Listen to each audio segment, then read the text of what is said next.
Let's go, come on boys, it's time to put on a show. Caution's out, oh no, to the back of the pack is where we go. Slide jobs, slide ways is how we like to spend most of our days. Bump draft, bumper hook, we knew going in that's the risk we took. Pedal to the metal, we've got the throttle down. Rolling into your town. Smooth shifting, no lifting, we're not backing down. RTG, the best drivers around. No drama, race tough, keep it clean to the end might be enough. White flag, checker flies, out here with our friends living our best lives. Pedal to the metal, we've got the throttle down. RTG rolling into your town. Smooth shifting, no lifting, we're not backing down. RTG, the best drivers around.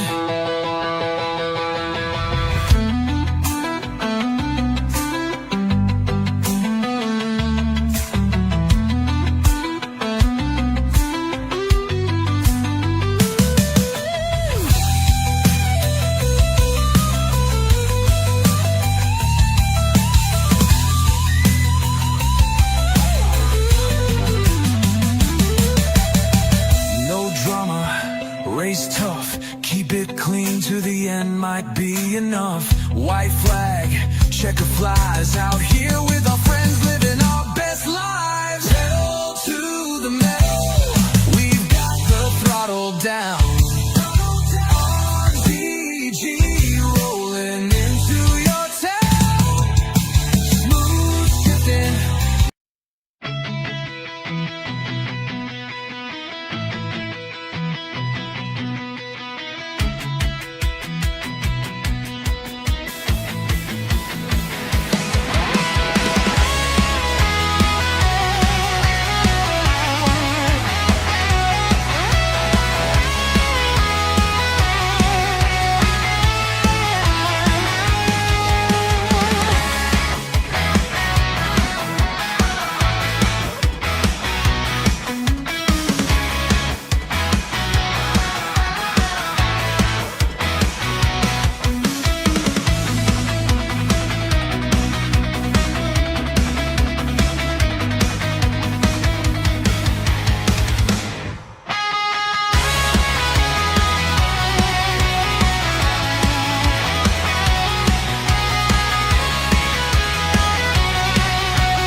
And good evening, ladies and gentlemen. Welcome to the Flatout Racing Network's coverage of Primetime Racing League's hosting of the Mega Team Race event. Total of 30 drivers will be battling here tonight with 6 opposing teams to see that after the end of 6 heat races and 1 big dance at the superspeedway known as Primetime, who will come away as the best team this evening. I'm Seth Cole alongside of Jack Mitchell. Jack, a very unique type of thing. I almost kind of think about this as maybe a World Cup in a way. It seems like it's a very team-oriented night. Obviously, a lot of strategy comes into play as to who's going to represent each one of these 6 particular teams in these 6 heat races to set them up for maybe to either go full court press offense in the final race or try and play some defense to take the overall championship, if you will. Very unique circumstances here tonight. Not your normal, typical one race this evening. Yeah, this is going to be a lot of fun. Strap in, grab your snacks, get comfortable. It's going to be a long evening here, but a lot of really exciting races coming up here as we head towards that big finale race that we're going to have at prime time later tonight. But yeah, as you said, definitely going to be a lot of strategy. A lot of teams are probably going to be kind of discussing as to who is going to run what races and, kind of figure out that long-term strategy. Are we going to have to go all out in the end, or are we going to be able to play it safe and take a more methodical approach? I think that's all really going to depend on what happens over the course of these heat races. Speaking of the respective 6 teams, they're going to be scrolling on your screen here. For Team Wrecking Ball, we've got the team captain, Keith Bynum, Graham McDonald, Doug Hewlick, Ulysses Sandoval, and Garland Oaks. For Team Shake and Bake, you've got team captain in Jeffrey Elliott. He's going to have Pat McCarsky, Rod Weston, Alex Moe, and was going to be Blaine Donlin. However, it looks like Blaine's not going to be here, so his fill-in will be Terry Bombard. We have for Team Wolfpack, Brad Otto as the team captain. Give me 1 second here. This should be, I don't know why. This should be going between the different organization. There we go. Now it's going to swap for me. We have for Team Wolfpack, Brad Otto as the team captain. Robert Jackson is going to be his teammate along with Brian Lovell, Adam Simonik, and Ed Finney. Team Black Sheep, who you saw there, had 6 drivers. They ended up having 5 initial and 1 fill-in if needed, but Nate Balser, his service is not needed tonight. Robert Breedlove, going to be the team captain with Randy Waugh, Denny Alton, RJ Cabana, and Mike Mangialardi. Going to be seeing if maybe the camo is tactical here tonight. The Expendables. They've got Tim Anderson as their team captain with Steven Brandstetter, Josh Locum, Javier Negron. Perry Bond was going to be the driver of the 60, but Jessica Lorley steps in as the fill-in driver there. And then for Team Renegades, David Little, the team captain with Dan Lovell, Greg Lovell. Looks like Andy Lucato and Cy Jones was supposed to be here, but it does not look like he is in the team speak, and I'm not sure that there was a fill-in driver for him, so it will be interesting to see in that regard, too. We have where we're going to be having 6 heat races, 2 of them here at California, back-to-back. Then we go to Freedom Motorsports Park for back-to-back races, 2 races at Homestead before we come to Primetime Super Speedway, and basically, one of the general rule of thumb is you have to have one of your drivers on the team run in at least 2 of those races. With having only 4 drivers on the team, it will be kind of interesting to see if there has to be an adjustment of strategy for the Renegades. Yeah, I mean, that's definitely something that has to be discussed in that team camp as we get ready to get started here, because you have to wonder, maybe some drivers that were not planning to run at some of those tracks now have to maybe change their minds. You could see a scenario where some drivers are basically almost pulling an Ironman. I don't know if that's allowed, but maybe one driver runs every race, maybe tries to have their team in the best position they possibly can. I know you have to run at least 2, but I'm sure that the strategies might change when less drivers are there to race for your team. Yeah, that's actually a really good point, and yeah, definitely an interesting scenario. It'll be interesting to see exactly how they plan it out. Now, The big race that's going to be taking place, the 7th and final race of the night, will be 47 laps at Primetime Superspeedway. These races here, these first 6 leading up, they are going to be the epitome of sprints. We are going to run 13, I believe it is. Let me just double check. It's either 13 or 18, and my eyes apparently cannot seem to read correctly. I think it might be 18 laps at California in back-to-back races. It will then be 10 laps at Freedom Motorsports Park, 14 laps at Homestead Miami Speedway. That's not a whole heck of a lot of time to get things done, and I do believe as well, as we see here, it is random qualifying, so you basically have to leave it up to fate as to whether you're going to be starting up there at the front having to play defense or working your way up through the field to be able to take the victory once all is said and done. Absolutely. And there are some of these tracks here tonight where track position is going to be very key. And if you don't get the good luck of the draw and have a good starting, that could really kind of affect how your race might go. So some things are out of the driver's hands here when the races get started. And that's just another obstacle that they're going to have to try and overcome here tonight. So I might be incorrect in my information. I said 2 drivers. Looks like it actually is 3 representatives in each race for each one of these respective teams. So that will certainly kind of make things even more interesting, as it looks like for Team Shake and Bake, Rod Weston is going to start on the front row. The 80 there for the Wolfpack team, that is Ed Finney. He gets to move up now to the front row. Dan Lovell there for the Renegades team. Going to have Garland Oaks alongside of him. Ulysses Sandoval, Brian Lovell. Looks like Pat McCarskey, Vern Bradley. And that's going to be the top 10. Got Denny Carroll back there, Randy Wall, Mike Mangialardi, all of the Black Sheep cars together. See Greg Lovell back there also, and then looks like a bunch of the Renegade cars, or Expendable cars, correction, back here with Steven Brandstetter, as well as Josh Slocum, Andy Lucato back here, and Adam Simonik going to bring up the rear of the field here, as it is 13 laps. My initial thought process when I looked at it was correct. I thought it was 13. My brain was like, no, maybe it's 18, but it is 13 laps here for the first of our heat races here tonight in the Mega Team Series. There was some contact being made at the front of the field. These guys not afraid to trade paint. No! Both of them go around. Correction, Rod Weston did not go around, but he is going to lose all that ground. And the lead, look out! He's going to get the 44 of Brian Lovell as well, and Adam Simonik, and his own teammate there in Vern Bradley. One thing about these heat races as well that we did not touch on, and that kind of leads us right into it. No cautions, no damage, but incidents like that could put Rod Weston EOL and maybe not gain his team any type of points here in this particular heat race. You don't have that safety net of if the caution comes out, you can kind of catch back up to the rest of the field. So a lot of those drivers are going to be affected by that. Basically just a tough break early on as he was trying to recover that car. Looked like he was just barely able to get it back up on the track, but had a little bit too much juice, I would say, when he worked his way back up there and made that contact.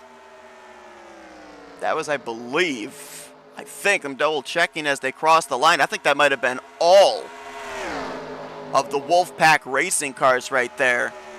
Finney, who went around off of the nose of Weston on the back straightaway, and then Brian Lovell and Adam Simonik involved in the incident over in turn number 3. That was 2 of the 3 Shake and Bake cars as well.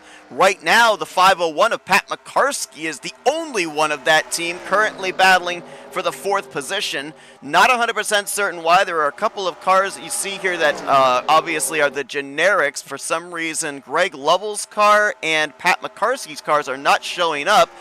Did download all of the cars that were provided in the car pack, so maybe we'll see if we can figure out that situation between this race and next. But we're not going to have a lot of cooldown time because, from what I understand, as soon as these drivers take the checkered flag for one heat race, they will head on over to the next heat race. There is no practice session in between. That kind of muddies the waters a little bit more as well here as well, because you probably don't have a whole lot of time to get prepped up for the next track. I think that's just leans more into what we were talking about in terms of the driver strategies and these team strategies, rather, and who wants to run each race. These drivers might have had to practice at a whole bunch of different tracks, maybe not get all that practice at the same time going into this one. Saw Dan Lovell, who our camera's focused on right there, for the Renegades, trying to the inside of Ulysses Sandoval, that time out of 4 on the front straightaway, just we didn't have the drafting help to be able to make the move. Denny Carroll's going to move on by for second place, and you've got Greg Lovell there as well in the 088. Now Greg and Dan, they are both out of the Renegades team. Denny Carroll is out of Black Sheep Racing, but I kind of feel like all 3 of these guys are stuck where they have to work together, because in front of them and then the 2 cars behind them are all 3 representatives for Team Wrecking Ball, who, if they all finish in the top 5, top 6, they could have themselves a pretty significant points lead going into the second heat race. Yeah, definitely a good showing so far for Team Wrecking Ball in this first one. Obviously, you would have to imagine as well that those cars, Oaks and McDonald, are going to try and do their best to work their way up to Sandoval right now and try and snipe the top 3 positions. So, a kind of a unique situation as well, because they have their car out in front, but they can't really do anything to help them out unless they can kind of link up together and push their way up towards the front. See Adam Simonik, Javier Negron, Vern Bradley all back here. These were all drivers that were swept up in that incident. All continuing to run, and by proxy you kind of have to, right? Even though that first couple of laps did not go the way they wanted to, if there's something that happens up here with these drivers in the lead pack, it's an opportunity for them to be able to move on by, pick up positions, which subsequently will be points. I know that right now most of those drivers are running outside of the top 10, but who knows?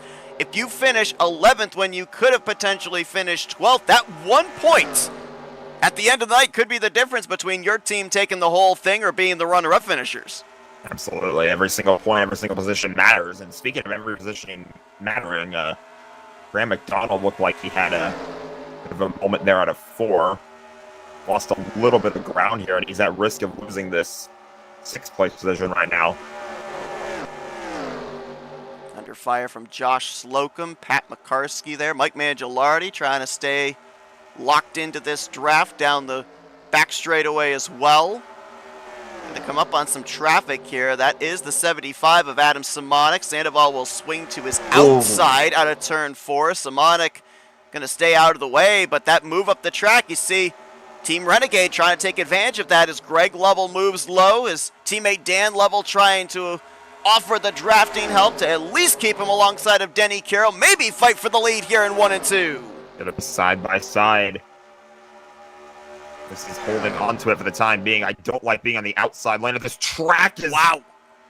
Greg made a little bit of contact with that left rear quarter panel, almost went around. As those 4 got racy, look how it allowed that other pack of about 5 behind them to reel them back in. So it could have been just a quartet battling for the lead. We're now going to have nearly 10 drivers battling for this victory as they cross the stripe. 4 laps to go here in the first of 6 heat races tonight. A multitude of different teams entering the equation as well, too, so you never know. Ulysses could end up having a teammate, but one of the guys behind him might also end up having a teammate to help him out. Gotta wonder, too, you look at some of the drivers up here at the front right now, like Sandoval, like Carroll, the Lovells. If they end up running and finishing where they are, we're running back-to-back races at all 3 of the heat races. Back-to-back here at California, back-to-back at Freedom, back-to-back at Homestead. Does that maybe, do you think, put them as a front runner to run both of the California races here tonight? I would say so. I mean, especially if you're like in Ulysses' case and he ends up winning this one. But if you can get a good finish at the first heat race, maybe you can kind of decide that you want to run the next one as well and make that decision amongst your teammates. And your teammates might be more confident as well, and you being able to work out a good finish out of that one. Ulysses, though, going to be under fire as Carroll to the inside. Definitely looks like that middle line from the corner off is preferred, but Carroll pulled it off. Wow. I didn't think he was clear, but he knew the boundaries of his race car, just barely across the nose of Ulysses Sandoval. Now we'll play the defense to the inside. What a pass for the lead by Denny Carroll. Ulysses is trying to fight back on the outside because he fell into the unfortunate circumstance of he lost the lead and he lost out on P2 as well. Wants to try and get those points back. He's going to try and take it to the inside of level here. Carroll is not home free yet. They're going to get the white this time by. Got him side by side for second. Sandoval tried to clear up on level, but not able to do so. Now it's a question of can either of these two shake the other to be able to have a shot at Denny Carroll for these final 2 miles. About a car length gap here. That's not exactly what you want to have with CTS physics. If Sandoval, Greg Lovell, Dan Lovell, if they can work together, they're going to have a big run on him here out of 2 down the back straightaway. This is going to take the outside, though. He's not going to get any help from behind. Trying to fight his way in behind him. Lovell's looking low. Carroll just barely enough bumper to keep in front of him. Might get a push from the outside. Oh, another car into the wall. Couple of them there. Dan Lovell and Pat McCarsky. They're banging doors across the line, but that's for second. Denny Carroll, after being able to get the lead, keeps it, and he will take the first heat race checkered flag here tonight for Team Black Sheep.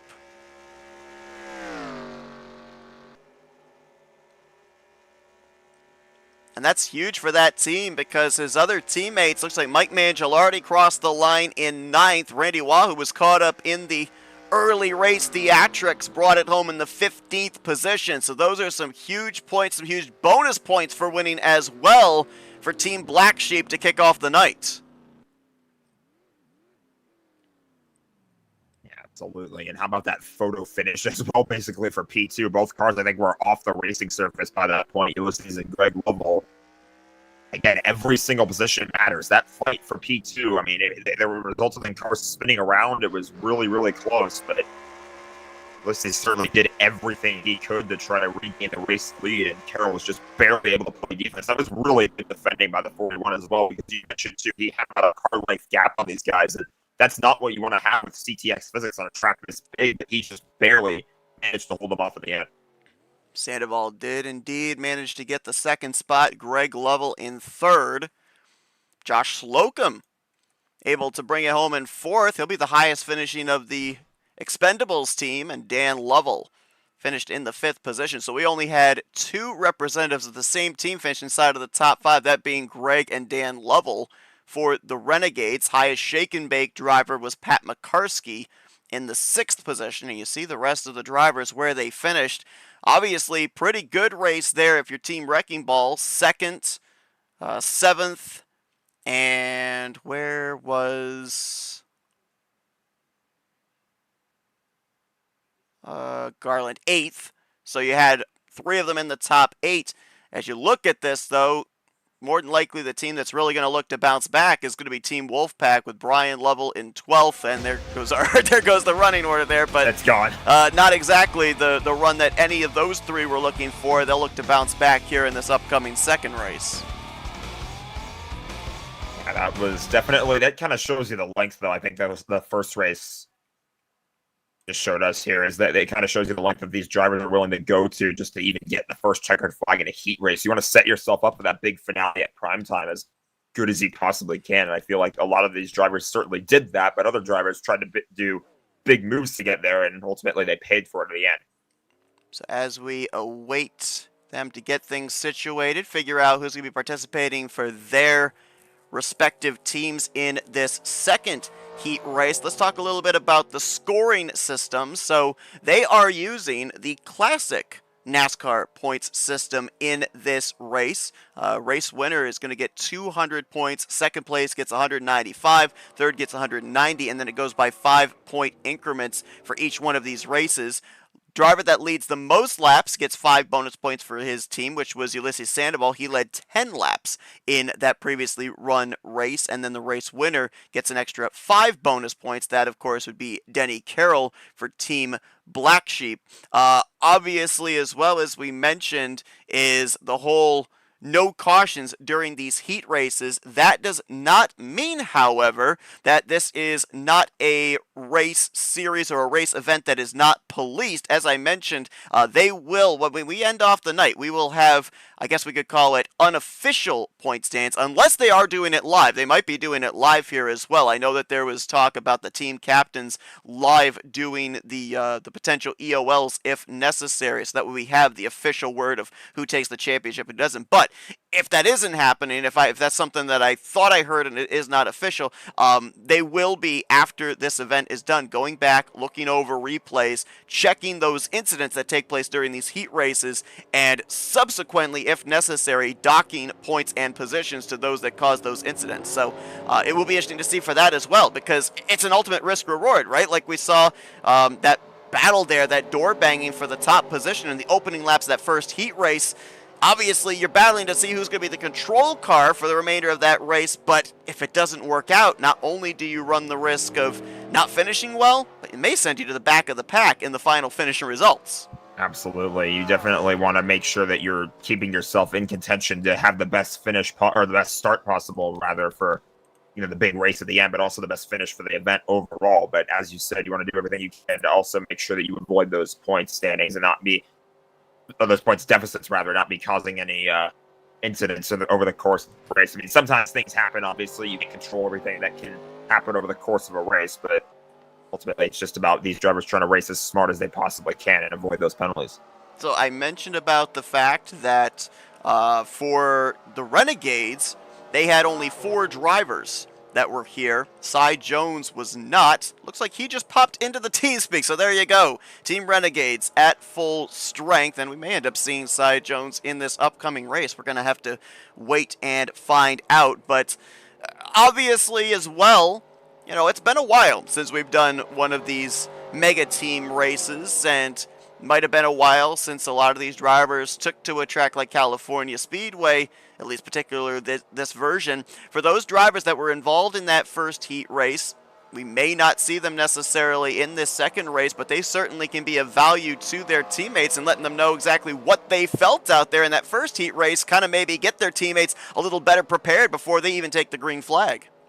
Absolutely. Yeah, you have to figure that a lot of those discussions are going on behind the scenes as well. These teams are certainly kind of communicating with one another as to how things might work at a certain racetrack compared to another one as well. So I feel like, again, a lot of these decisions are being made really rapidly as well. You just kind of have to wonder what specific things these teams are discussing in terms of who runs what race, who runs what track. I mean, some drivers might not run, or some teams rather might not run the same drivers in Heat 1 as they did in the second heat. We're going to bring it back here live to the action. Looks like some practice going on here for those that are going to take to the track for another 18 laps at California Speedway. Let's see if we've got just a little bit of time here to dial up the winner of that first race, because I'd love to know just how confident he was to be clear for that position. That wasn't quite a slide job, but it was borderline slide job to pick up the victory here for Team Black Sheep. Let's dial up Denny Carroll. User was moved to your channel. Hey, Denny, you got a copy? It's the guys up here in the booth. What's up, Team Black Sheep? Man, I'll tell you what a way to get things kicked off here for Team Black Sheep. That was an incredible pass. At first, I was thinking, I'm not sure if he's clear. Maybe he is. And you made the call, got right up in front of that 96. It was super close. Did your spotter clear, or was that just driver's instinct? I never did hear my spotter. I was trying to keep Ulysses out front because I believe the levels was trying to double team me. And so Ulysses, I was trying to keep him out front. And then when I seen Danny start falling back, that's when I just took the lead and let Ulysses and Greg fight each other. Obviously, every team likes to get the night kicked off in the right way, and there's bonus points to the race winner and everything as well. What was the overall confidence level, excitement level there for Team Black Sheep when you end up picking up this first checkered flag? How do you think that's going to help you guys carry through the rest of the night? Let's see, what do we got? 4 more to win, or 3, 4, or 5, however it goes. If we can win 1 more, I'd be happy. Obviously, a racetrack that you're very familiar with as well. So for other drivers that are on your team that maybe don't have quite the experience, what's the kind of advice that you're able to give them? Some of the stuff you were able to experience right there in that first race, are you able to pass that information on? Oh yeah, yeah, yeah. Just don't run as fast as you can at the first of the race. Well, Denny, congratulations picking up that first checkered flag. Incredible move there to take the lead and give Team Black Sheep the first checkered flag here tonight. We'll let you get back at it. Maybe it's not the last time we're talking to you this evening. Best of luck. All right, thank you, Seth. Thanks, guys. Am I not in the server? Error. User was moved out of your channel. All right. So we'll let him get back and reconvene, talking with strategy with his teammates here, and get ready to go in this second upcoming race here at California Speedway. A couple of names that I see on this list that did not run that last race. So I think teams are indeed going to kind of go with that strategy of some different drivers that didn't run that last race are going to run this one. I see names like Doug Hewlick, RJ Cabana, Tim Anderson, Brad Otto that were not in the last race's field. They're going to be running in this one here for heat number 2. Yeah, and I do believe that all drivers are going to be able to be in the server here, whether they are racing or not. So that's an opportunity as well for maybe a driver that is currently sitting out to do some spotting for their teammate, be able to look from the third-party camera positions that we're looking at as well. Be able to let them know what's going on in the rearview mirror or even several cars back so that they can make plans accordingly. Maybe even get some teammates organized up as well.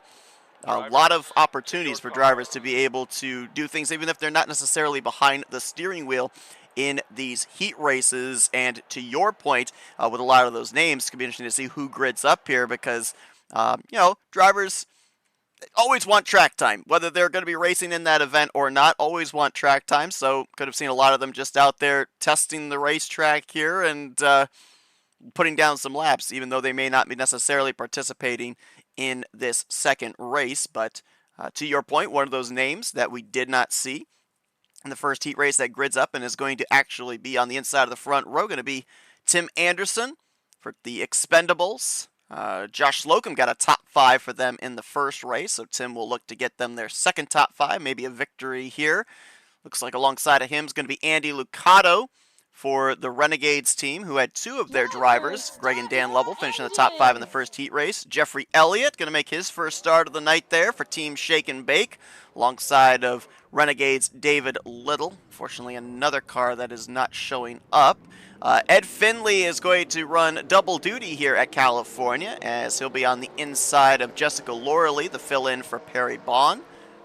Terry Bombard, the fill-in for Blaine Donlin, going to be in this race for Shake and Bake. Ulysses Sandoval, who led 10 laps in the opening race there for Team Wrecking Ball. RJ Cabana, that'll be his first start of the night. And look at that, Team Black Sheep all lined up nose to tail with Denny Carroll and Robert Breedlove right behind him. So the organization already done for them. Brad Otto going to be on the outside along with Robert Jackson for Wolfpack. Looks like Keith Bynum for Team Wrecking Ball. Vern Bradley going to be pulling double duty here at California. Doug Hewlick there towards the back for Team Wrecking Ball, and Javier Negron will start at the rear of the field. As here we go, another 13 laps at California, and Andy Lucado, I don't know if Anderson was just a little slow on the initial start, or if Lucado got a better restart than him, as that's David Little around. And I believe he's the only driver, amazingly, that's actually going to be up and into the wall, spinning out through 1 and 2, but Lucado was on it at the drop of the green flag. I don't think got the start that he was looking for. Lucado is going to pull away for the time being. Not totally pull away, obviously, because CTS physics. The one thing I'm keeping my eye out here for at the front of the field as well is how much of those cars on Wolfpack going to be lined up. Or is that Wolfpack, or which team is that? Black Sheep. Getting my animals mixed up here. They're all going to be lined up here. We'll see how long that lasts in the early going. Well, the problem right there, you saw Andy Lucado almost get freight trained off of turn 4. I think a big reason for that was David Little was the only teammate he had up here at the front. Everyone ganged up on that Renegades car. Now you've got Team Wrecking Ball's Ulysses Sandoval back to the front again. Tim Anderson there on the inside, and then to the outside, that is the 47, I believe. No, correction, that's the 80 of Ed Finley. We're going to be making those mistakes here tonight, folks. The liveries all look the same. The only way we're really able to know is either looking at the lineup or looking at the numbers on the roof and the side. So if we end up calling a wrong name out here tonight for a respective driver from a respective team, do not be surprised.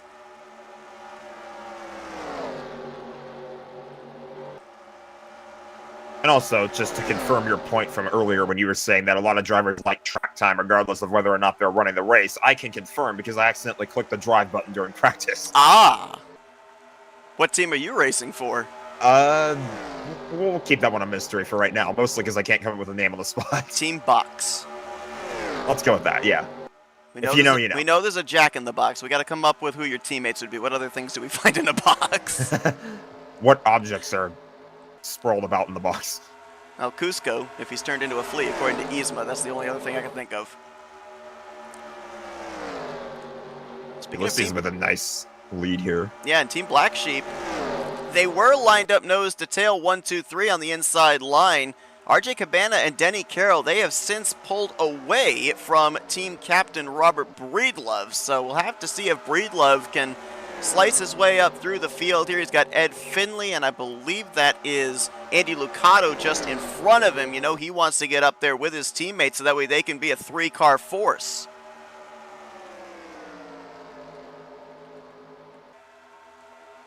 And they were a little bit out of line a couple laps ago. I think that they were trying to kind of find the best areas to get around some maybe slower cars. Oh, big crash. That was Lucado and Breedlove, who I think at the time were battling around the 5th position. Gonna definitely disrupt Team Black Sheep's chances of trying to get themselves realigned again. And this is why, even with the no damage, you stay in the race. David Little just moved his way by for a position on Lucado. He's going to look to do the same here on Robert Breedlove, who's just getting up to speed. You never know what could happen in these races, so if you stay in there and run all the laps, in the case there for David Little, who ran into that early issue in turn 1, lap 1, you could still maybe come away with a top 15. Who knows? Maybe a top 10, depending on if a wreck happens and just how big it is. Yeah, for a lot, it kind of goes back to that thing that I feel like I say every time we're calling a race. I mean, it doesn't really matter, you know, if you suffer that damage. If you can keep going. You never know what's going to happen to other drivers in front of you. That's kind of the nature of racing, is anything can happen both behind you and in front of you. Obviously, it's not going to bring out a yellow flag, but if other drivers suffer that misfortune, it's going to allow you to climb back up in the running order and have a shot at trying to win the race. All right, now you got Team Wrecking Ball leading, Team Black Sheep 2nd and 3rd, Team Expendables currently in the 4th position with the pole sitter Tim Anderson, but a couple of teams that the first race did not go all that well for them got some representatives up here in the latter half of the top 10. Wolfpack Racing's Ed Finley right now holding down 5th, and then a couple of shake and bake cars right behind him. That's Jeffrey Elliott in the 505, Terry Bombard in the 502. So keep an eye on those two drivers to try and maybe work together, get a little bit closer up inside of the top 5.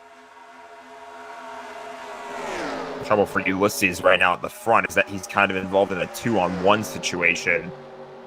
He's got the lead, which is what you want to see if you're a Team Wrecking Ball, but there are 2 Black Sheep cars that are trying to chase him down, although one of them, that being Denny Carroll, is kind of losing ground a little bit, allowing the 33 to gain a little bit of ground. I remember, too, a little deja vu from that first race. Denny Carroll ended up getting by Ulysses Sandoval to go on and take that checkered flag. We talk about being able to feed information. I wonder if he might be feeding information to RJ Cabana as to when to make a move, as he's doing right now, to make sure that he's got enough momentum to clear Ulysses by the time they get into the entrance of a corner, which it looks like they're going to do easily. Yeah, Wrecking Ball car going backwards as Ulysses got freight trained there through 1 and 2. That's the trouble of being stuck on the outside with no help in the CTS physics. You're going to be going backwards when you're stuck in that situation on the outside with no help. And now you're going to have Black Sheep cars 1-2 As Ulysses going side by side. And we talked just moments ago with Denny Carroll, and he said, we love having the win, but if we can get one more, I think that we might be able to maybe put ourselves in position to take the whole thing. Well, they've got the situation pretty well in hand here, as they might be looking for a sweep at California, maybe bring it home 1-2 in this second heat race. Well, look out here, because Team Shake and Bake had 2 cars that were trying to get lined up here, and they're kind of surrounding Tim Anderson right now. You never know, Team Shake and Bake, they might have something to say about this.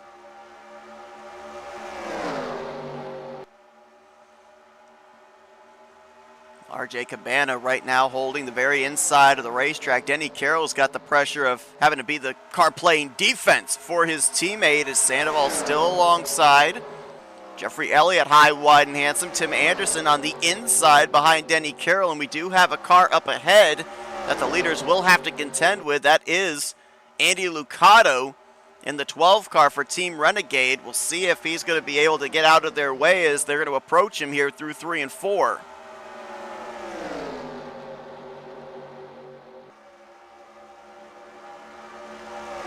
Almost have to wonder, too, what the mentality of Denny Carroll is. I mean, obviously, he would like to get another win here, but at this point, he's got his teammate right out in front of him, and with this being a team race, maybe just try and play as much defense as you can. It doesn't necessarily need to be you in victory lane as long as it's one of your teammates. Exactly.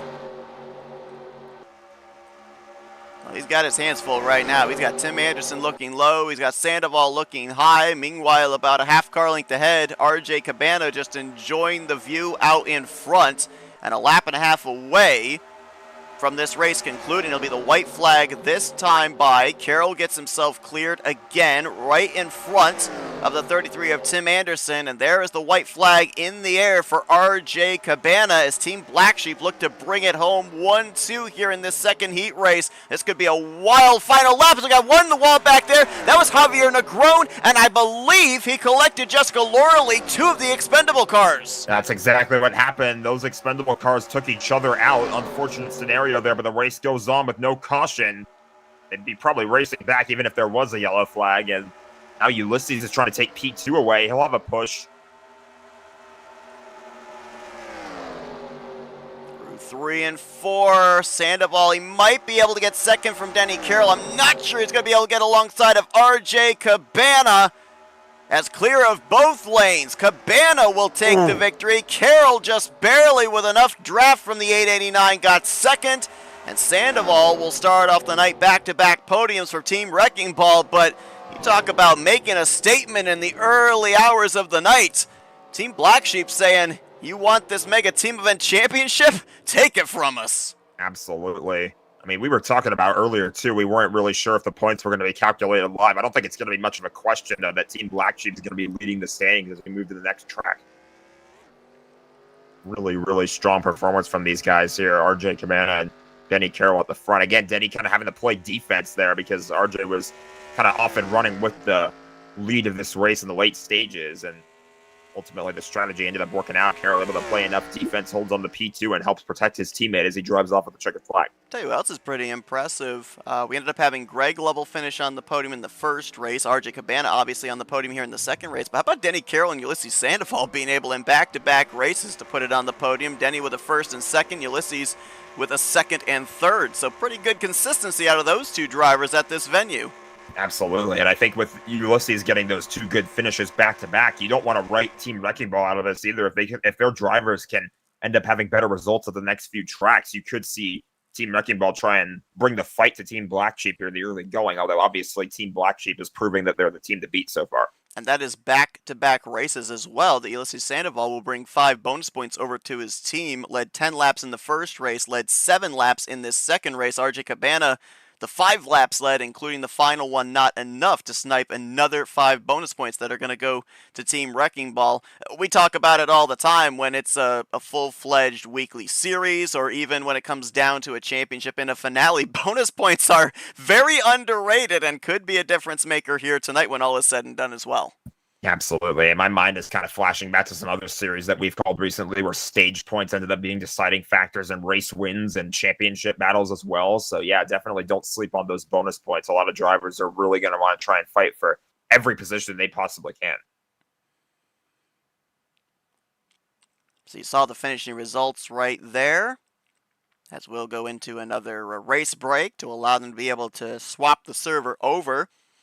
Next up on tap, those two heat races at California in the books. We're going to head to Freedom Motorsports Park.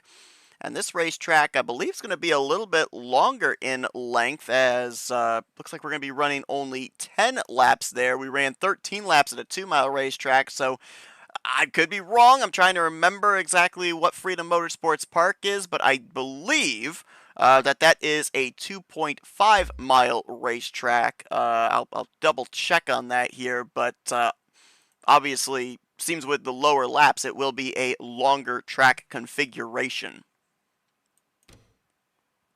From what I'm seeing in the game's server, it says 2.009 mile D-shaped oval.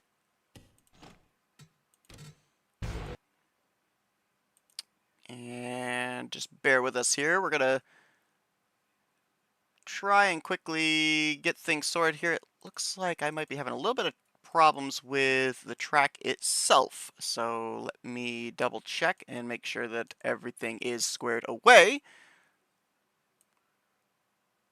I'm going to just try and extract the track again here, but hopefully we're going to have everything all situated in time for when we get ready to go green.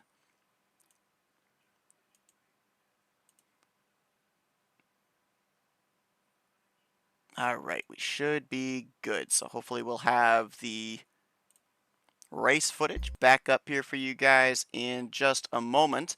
I did double check. I don't know if you've taken a look here. They said that they were going to be doing the points calculations live for us, and the last I looked, I did not see anything. I don't know if you've seen anything different on your end. I have not. Okay.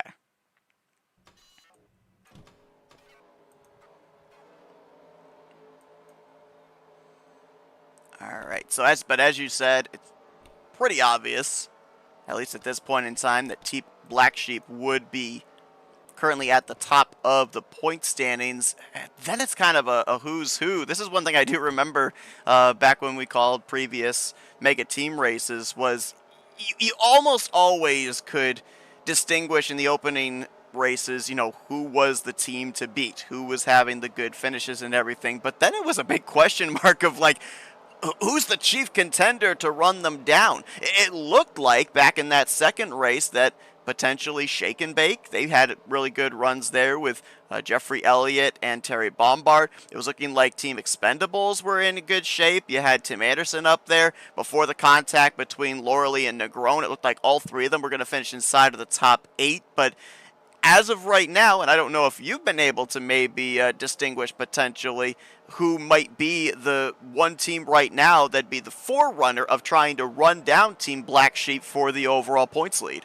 If I had to guess, again, I would say probably in the early going it would be Team Wrecking Ball, but that's just because Ulysses managed to get really good finishes. Again, as we said, back-to-back podiums here, so he definitely scored a lot of points for Team Wrecking Ball. But as you said, Team Shake and Bake, I feel like there was a point in that race where they felt it looked like at least two of their cars were kind of lined up 1-2, looking like they were going to challenge Team Black Sheep for the lead in the late going, but they couldn't really seem to line each other up. So I have to wonder if maybe they are going to try some new strategies, especially with this looking like a much larger racetrack. This track, based on what I'm seeing right now in practice, this feels very Talladega-esque. It's really, really, really big.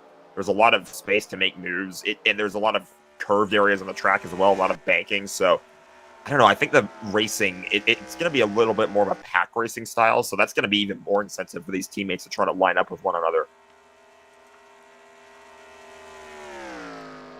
As we cut it back to live, just to give people a visual of exactly what you're describing here, you can see it.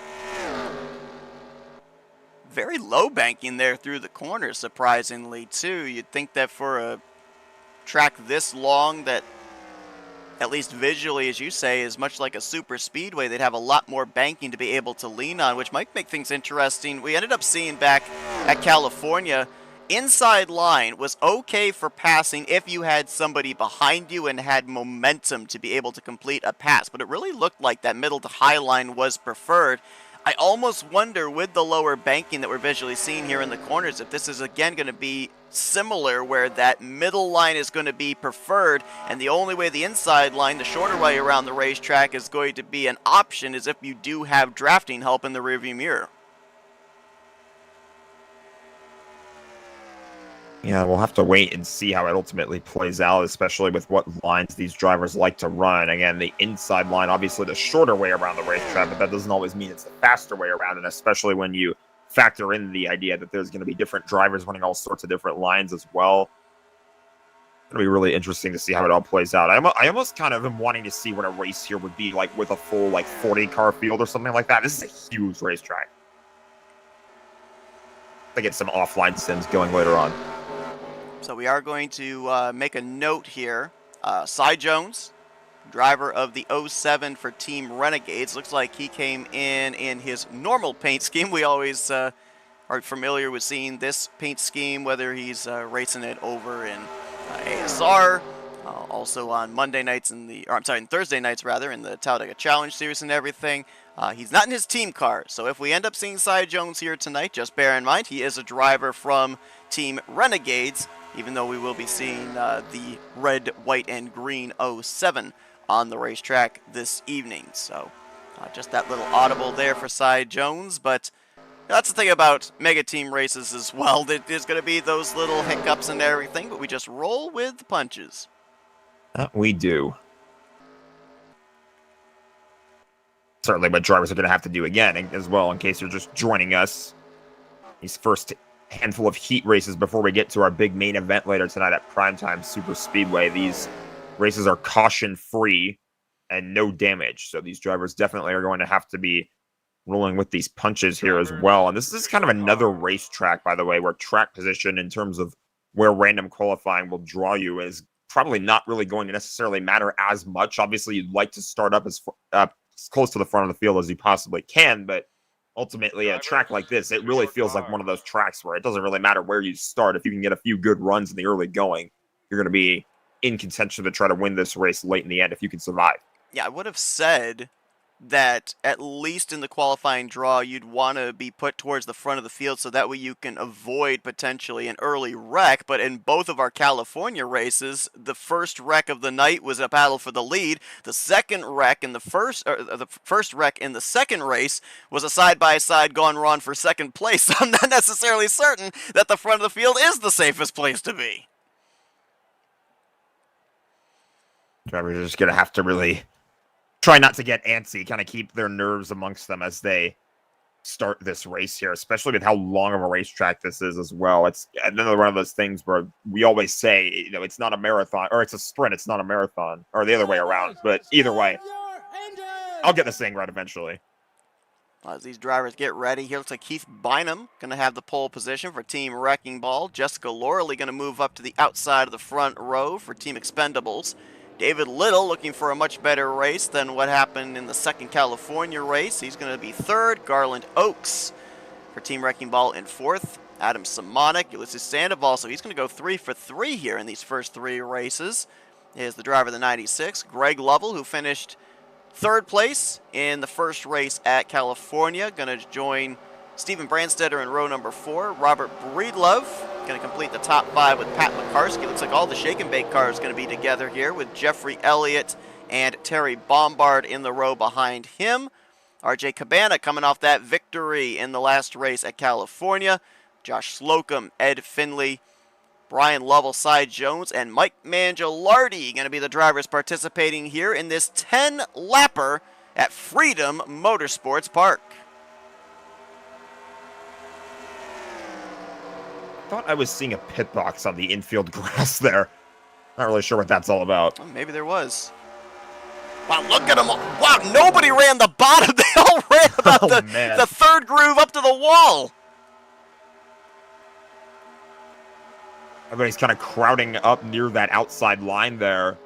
One thing I noticed here is these cars took the green as the really, really good starting position for Team Wrecking Ball. Obviously, that's more of a qualifying, the luck of the qualifying draw than anything else, but definitely provides an opportunity for those three guys to link up as quickly as they can. Keith Bynum kind of got freight trained there, though, as David Little went around for the top position. Lauralee will now move into second. Greg Lovell trying to get to the outside of Keith Bynum for the third spot. Yeah, it looks like that outside line is preferred, but you can't go up too high like David Little did right there. Little brush to the wall off the second corner. Oh, a couple more cars making contact. Again, everybody kind of crowding that outside lane. I feel like that's where a lot of these drivers feel comfortable in. As we said, nobody's really taken their move to the way bottom of the racetrack in that area of the track, at least. And there is indeed a pit box in the infield there. I think that was Mike Mangialardi's pit box, so you weren't going crazy. Thankfully, it doesn't seem like these guys are going to have to pit during this race, because that would have been awkward. I'd love to see a car try to get serviced there, though. Would they actually pit the car? I don't know. Oh, Jessica Lauralee nearly went around. Held on to it.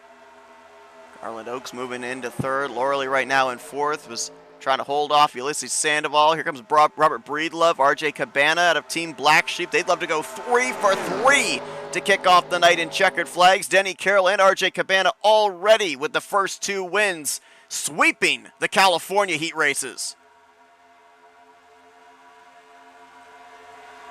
I almost wonder with that, though, too, as I see them the only ones on that inside line with establishing the momentum right out of the gate. Is that going to make everybody else of the respective teams say, we're not working with you, no way, we're not keeping you up here at the front, and everybody kind of working against them, all in a cooperative effort of being able to gain points on them, get back into the conversation for the team championship?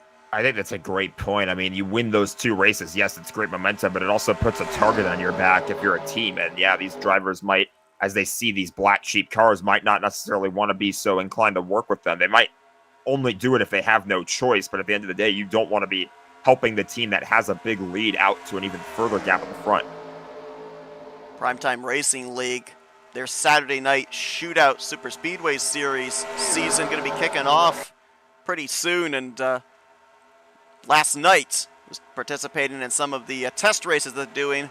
One of the racetracks was Dragonette, and I remember a lot of the drivers saying that they felt their cars were very slidey, dancing around. This is looking very similar to me, as a lot of drivers, they'll enter in on the bottom and then find themselves 2 grooves higher by the time they get through the center of the corner. That low banking and the high speeds of nearly 190 miles per hour, not really allowing them to hold the line. I think that they absolutely want to through the corners.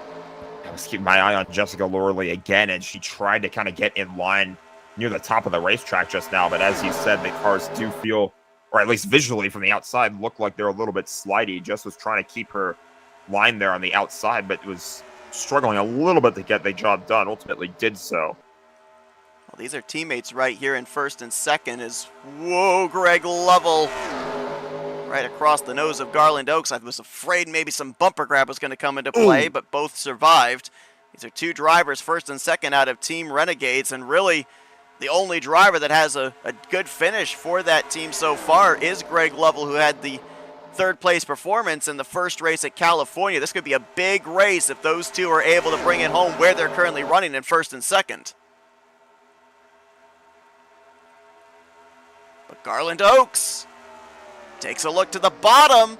Like a Team Wrecking Ball. Sandoval going to go down there with him, but he's not really all that close. Garland up the track, nearly making some contact as they battle for the lead. He and David Little, here they come off of 4. This time by 3 laps to go. A lot of paint being traded here between the top 2 cars. Look at this pack that we have up here at the front. 2 cars from Team Wrecking Ball, 2 cars from Black Sheep. So far in the first 2 races, we ended up having some pretty big wrecks in the opening stages, as there goes Lauralee around. Got into the wall off the nose of Robert Breedlove. Going to collect another of the Team Black Sheep cars. I think that was Mike Mangialardi. I was going to mention a lot of the trouble at California was in the early going with, as you said, this big thunderous pack. Not surprised to see there, and maybe before we see the checkered flag, the incidents take place in the latter portion of this race at Freedom.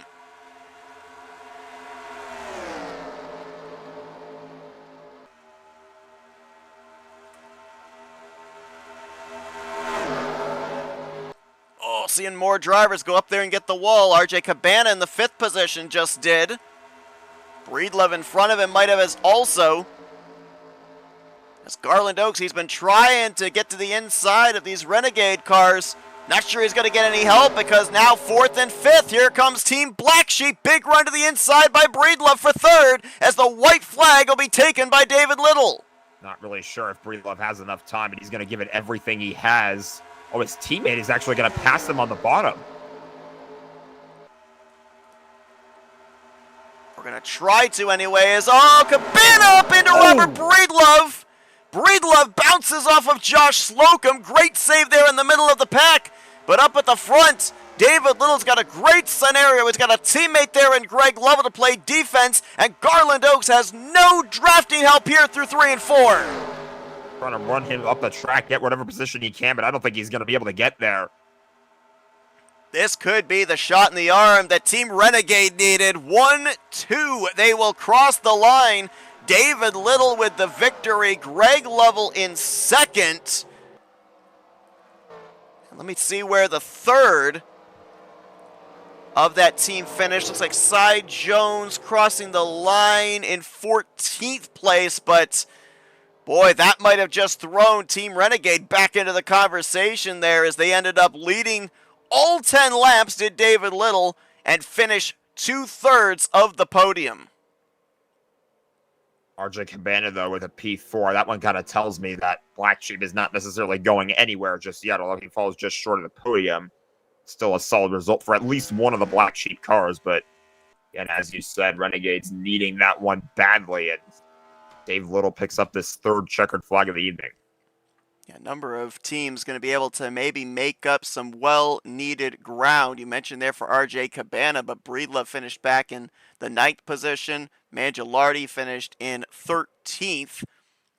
Garland Oaks for Team Wrecking Ball gets the final spot on the podium, and Brian Lovell, good run there for him for the Wolfpack team as he'll complete that top 5. Josh Slocum in 6th for Team Expendables. It was looking like Team Expendables, again, were in good position to finish with all 3 cars in the top 10, but we saw the contact there that sent Lauralee around. And I believe, let me double check, Steven Brandstetter, yep. He ended up finishing right behind Slocum in 7th place. So 2 drivers there in the top 7 for Team Expendables. But again, we'll have to wait and see just exactly, did the teams do enough to gain the ground necessary here to close up on Team Black Sheep, as that puts us halfway through our heat races, and we're going to be racking them up, doing it again for another 10 laps here in just a moment at Freedom.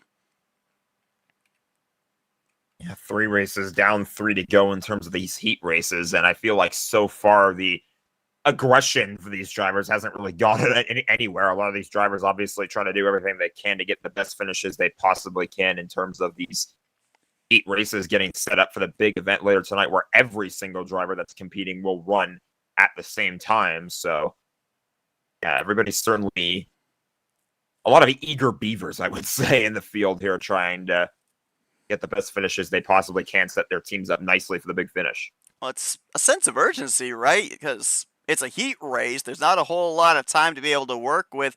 Normally when we go to a big racetrack like a California or a super speedway, there's a good 40 laps at least, if not 60 to 70 laps, to be able to put a strategy together, be able to find your way up to teammates and all that. You don't have that luxury here in a sprint race like this. No, you don't. There's not really that much of a strategy other than hit the gas pedal, find your teammates, work together as much as you possibly can, and try and work your way to the front. And I feel like that's what a lot of these drivers kind of feel like their only options are, because you can't really plan for a big pit stop or, you know, a long fuel run or whatever may happen. And obviously, if you end up getting caught up in a wreck, there's no caution that's going to save you. So just a lot of these drivers kind of working with what they got at this stage of this event. Well, we've got the opportunity here halfway through our heat races here tonight. Still got another one coming up here at Freedom Motorsports Park. Got two coming up at Homestead Miami Speedway before we put them on track for 47 laps at Primetime Super Speedway. Appreciate everybody tuning into our coverage here tonight of this mega team race presented by Primetime Racing League. Had Frank Divins, Randy Waugh, Dennis McCarthy, Brian Rawson, Rod Weston, Brian Wolf stopping by in our chat as well. Appreciate everybody tuning into our coverage here tonight. Hope you're enjoying it, and you continue to enjoy it here this evening as we are trying to figure out exactly who is going to be the prime contenders by the time we eventually get to that big main event race at Primetime Super Speedway to close out the night. I just noticed here too as they were swapping the track, resetting for the next 10 lapper. This racetrack's in Orlando, Florida. I don't know if I'm pretty sure that this is a fantasy track because I don't ever remember the times I was in Orlando hearing about Freedom Motorsports Park.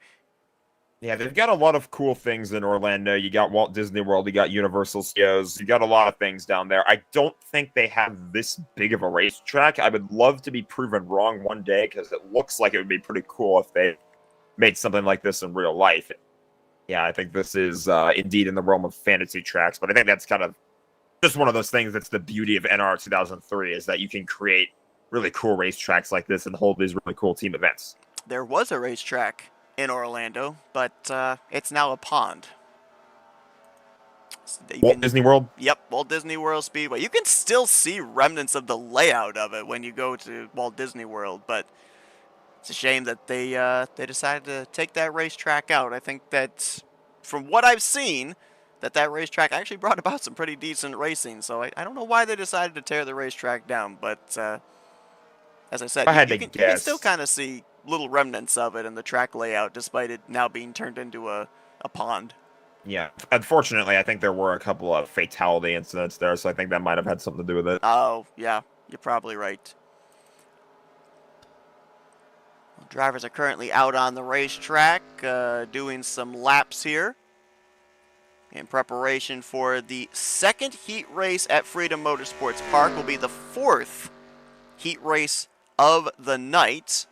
And as teams are trying to make some preparations to get themselves in the conversation to take what we believe at this point in time is the points lead from Team Black Sheep. Let's see if we can get a hold of David Little, who just moments ago took the checkered flag in the first heat race here at Freedom Motorsports Park.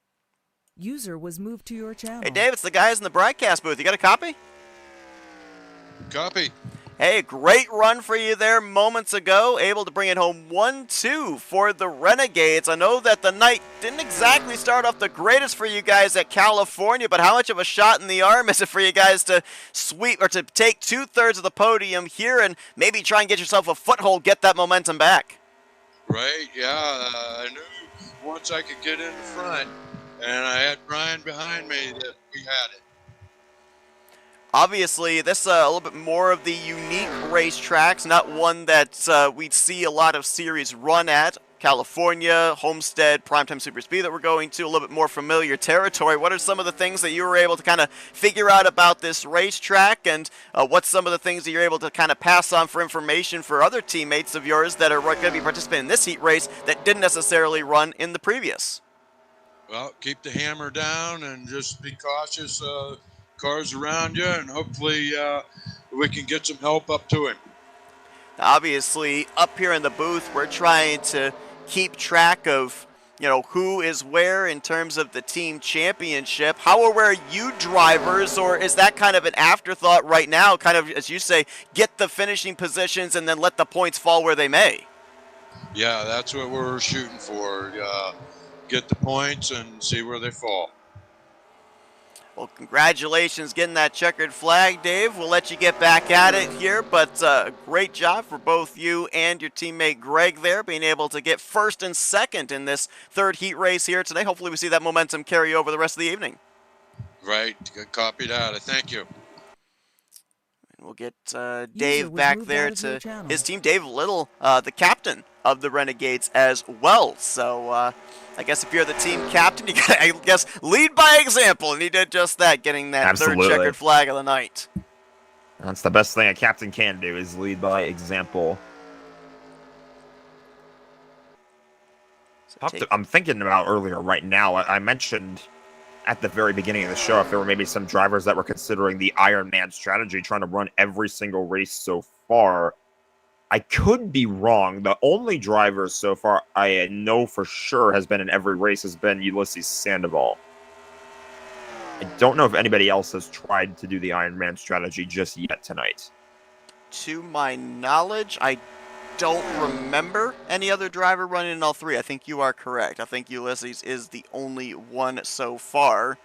We'll have to see if he goes 4 for 4 here, or is this going to be the first race potentially that he sits out. I did double check. Apparently I did get sent a message about a little under 15 minutes ago from Graham McDonald, who is the one that's been a big chief organizer of all of this, along with Jeffrey Elliott, Keith Bynum. He said that the website is updated. They will have to do the points pending review later. So apparently we only have the information as to who has won, but we don't necessarily have the official points for the overall finishes. So right now, as I'm looking at it, I'm trying to find exactly where even the finisher result things are, and I don't see it. So I don't know if I'm clicking on a wrong portion of the website or not, or if there's an issue with them uploading the exports. But whatever the case is, as I kind of assumed earlier on this evening and mentioned, they are going to have to do post-race reviews. So nothing is going to be set in stone, regardless of what kind of speculation we have at the end of the night as to who takes the team championship. And this is a normal staple. This has always been the case with these mega team races that we've broadcasted when we formerly were working with Jeffrey Elliott and everything. Nothing was ever set in stone. We could give a general ballpark idea of who we thought took the team championship, but obviously nothing was official until all the reviews were in. And to your point, it looks like Ulysses Sandoval is indeed going to continue to be the Iron Man. He will go 4 for 4, and he actually gleaned the pole position in this random qualifying draw. Look at Team Wrecking Ball. They got all 3 of the top spots on the inside line. They're going to be lined up 1, 2, 3 to start this race. Now, is that necessarily going to be an advantage, though? Because remember, David Little started on the outside of the front row for the previous race, and he got enough momentum through 1 and 2 to actually take the race lead. Going to be kind of the million-dollar question is which line gets the better start here. Obviously, I mean, if you're Ulysses, part of you wants to jump to that outside maybe and possibly try that line if you're confident enough to do so. The other part of you is thinking, no, let's stay lined up, connected with our teammates. And ultimately find out. Green flag. Gonna fly. Another 10-lapper here at Freedom Motorsports Park. And wow, yeah, Team Wrecking Ball was on it. They got both Ulysses and Garland Oaks clear. That's Doug Hewlick on the inside line. They're going to try and see if they can get all 3 of those white and black Toyota Camrys lined up here. Hewlick, is it going to be able to find space up there? Ooh, nope. Brad Otto going to fill that hole, and now Hewlick might end up going backwards. That's kind of an unfortunate circumstance here. 2 of those cars did get a really nice launch off the race start, but Hewlick not quite able to get in line. They might have made contact there. But I saw Brad Otto and Adam Simonik both up here.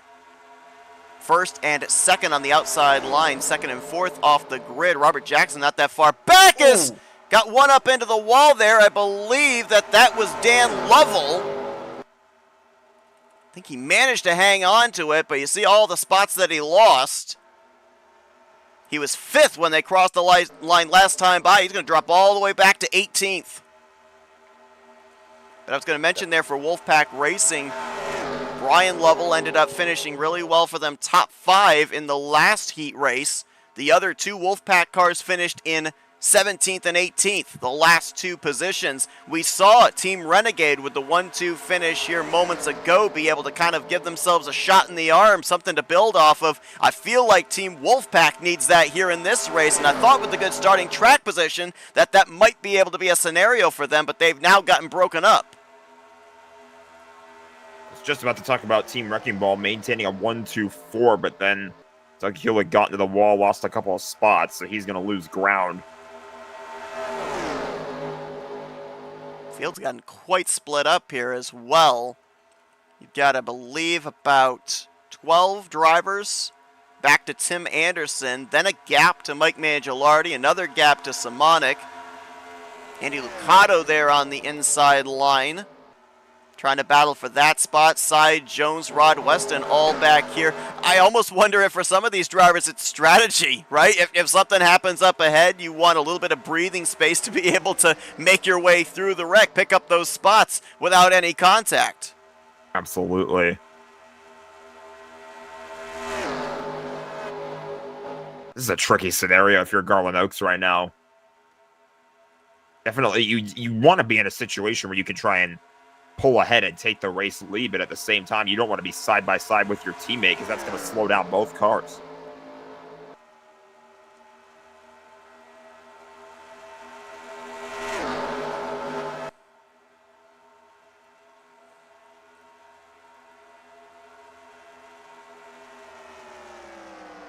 All right, so I have just now, and a big thanks to Graham McDonald, I have been sent the correct link. We're going to fill you guys in on what the point scenario is right now.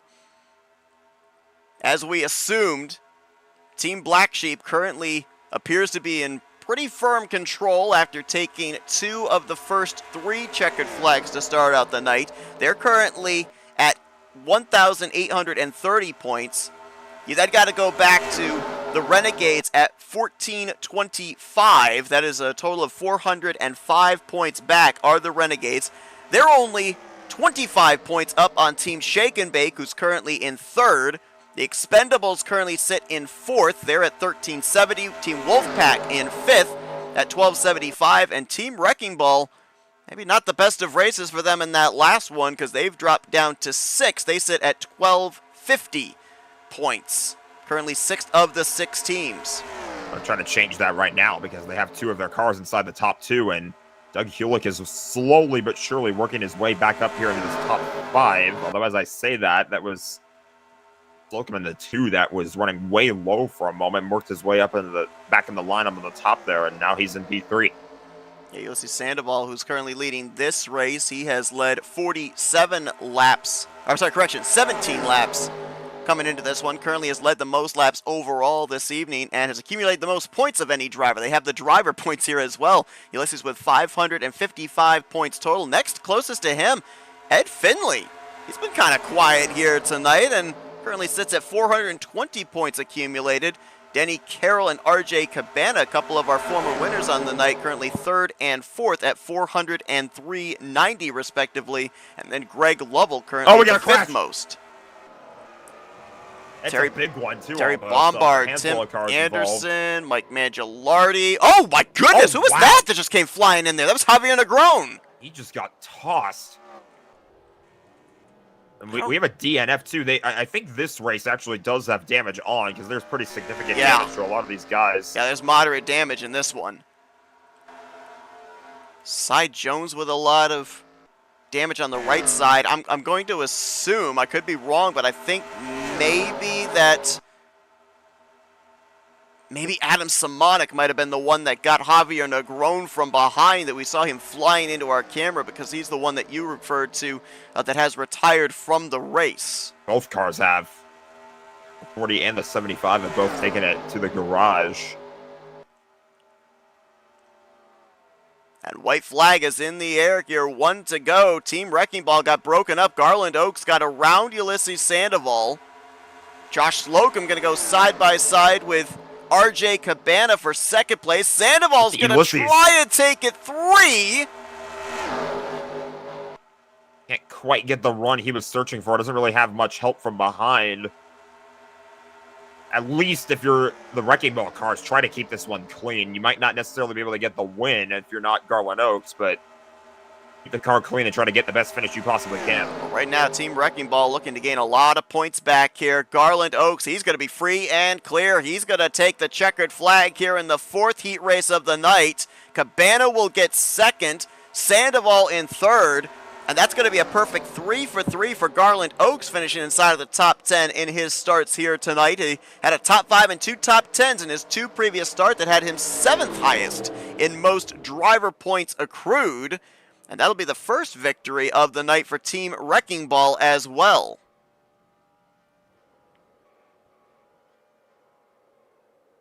I'm going to need that link. I would like to look at the driver points after all this, but yeah, that definitely... For a moment there, when you were mentioning the way the driver points were shaken out, I was like, dang, I got to pick wrong, because you asked me which team, when we moved to this racetrack, which team looked like they had the best shot of catching up to Team Black Sheep. My answer was Team Wrecking Ball, and then they had a bunch of bad finishes in the first race here at this track and ultimately fell down to last place. But that win and that podium as well, a double podium finish for Team Wrecking Ball, is more than likely going to help them get out of last place at the very least. And we'll have to see how things shook out with Team Black Sheep as well. Yeah, let's see. Cabana ended up finishing in 2nd place.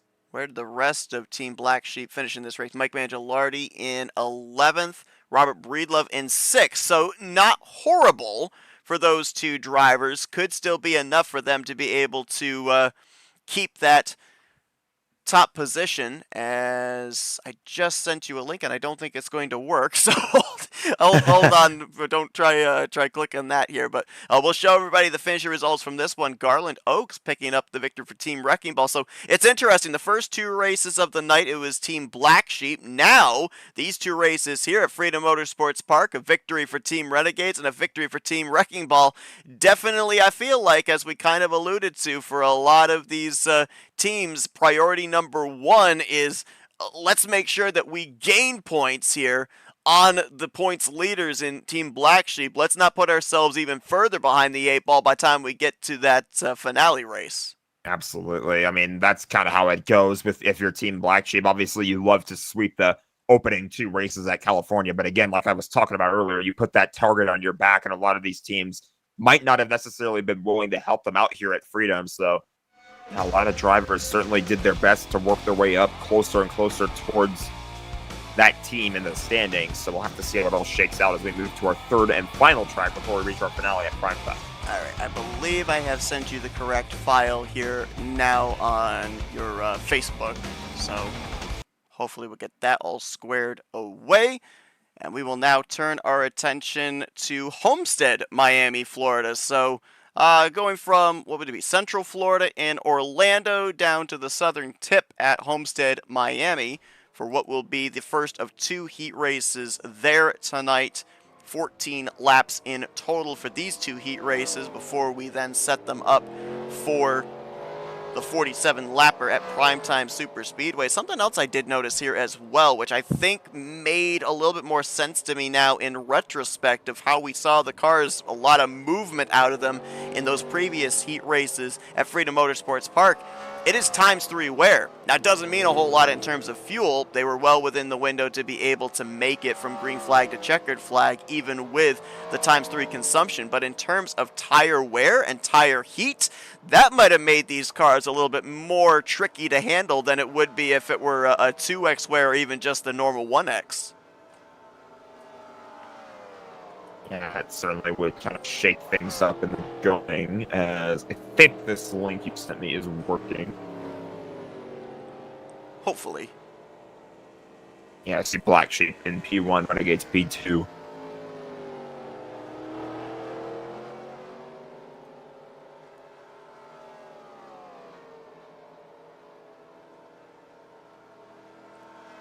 All right, well, we've got a moment here as these drivers are going to get themselves another 5-minute practice session, get themselves all swapped over to Homestead Miami Speedway for the 5th of our 6 heat races here tonight. We talked with Renegades' David Little picking up the victory in the first heat race at Freedom Motorsports Park. Let's now get a hold of Team Wrecking Ball's Garland Oaks, who took the checkered flag here most recently in the 4th heat race of the night. User was moved to your channel. Hey, Garland, it's the guys up here in the booth. You got a copy? Seth, how are you, sir? Man, I'm doing good, but I'll bet you're doing even better. I mean, Team Wrecking Ball, they kind of needed a shot in the arm after these first 3 heat races. You're able to all 3 cars bring it home inside of the top 10. You get the checkered flag here. Is this the turnaround point here for Team Wrecking Ball to make a big run to the end? We're going to see. Well, I'm not racing this next race, so we'll see how Ulysses and Keith and Doug work out on this next race. But yeah, Freedom is definitely one of my better tracks, and I had to coach you a little bit on how to get around there. But I told him, I said, take the Kyle Larson line, run the outside wall, and we was able just to pull away from the pack there. So it was pretty awesome to be able to do that. And I think it's the first time you've ever interviewed me, Seth. I think it very well might be. And Jack brought up a good point. We saw you that for a good portion of that race, you were running behind Ulysses there, kind of playing the defense. You talk about the advice that you were giving him. How difficult of a situation is that, especially when it's a team-oriented type race like we have here in these heat races, to not only make sure that you're keeping the car in front of you in the race lead, but also kind of have to be the shield. You got to be the defense for him in the rearview mirror.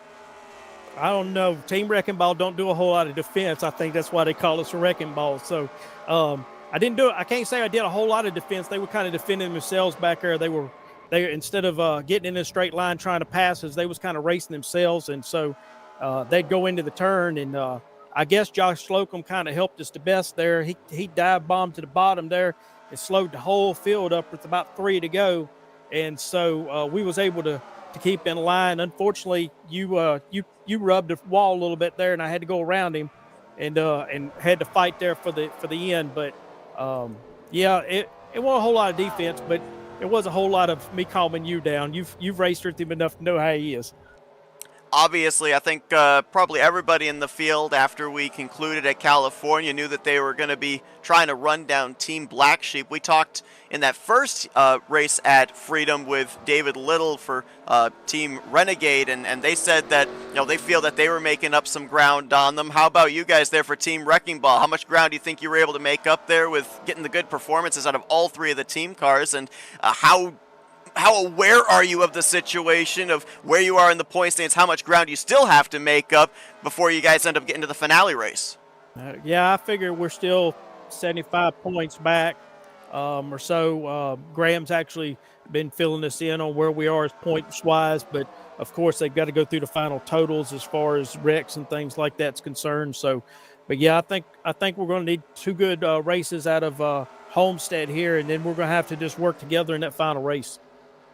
Well, Garland, congratulations getting the victory here. Obviously going to be huge for Team Wrecking Ball to maybe try and have tremendous momentum down the home stretch here, as you say, getting to that 47-lapper at Primetime Super Speedway. So we'll let you get back at it here. I think you said you're not participating in this one, but we'll let you get into conferencing here with your teammates in preparation for this first of the 2 heat races at Homestead. Best of luck. Thank you, fellas. Thank you.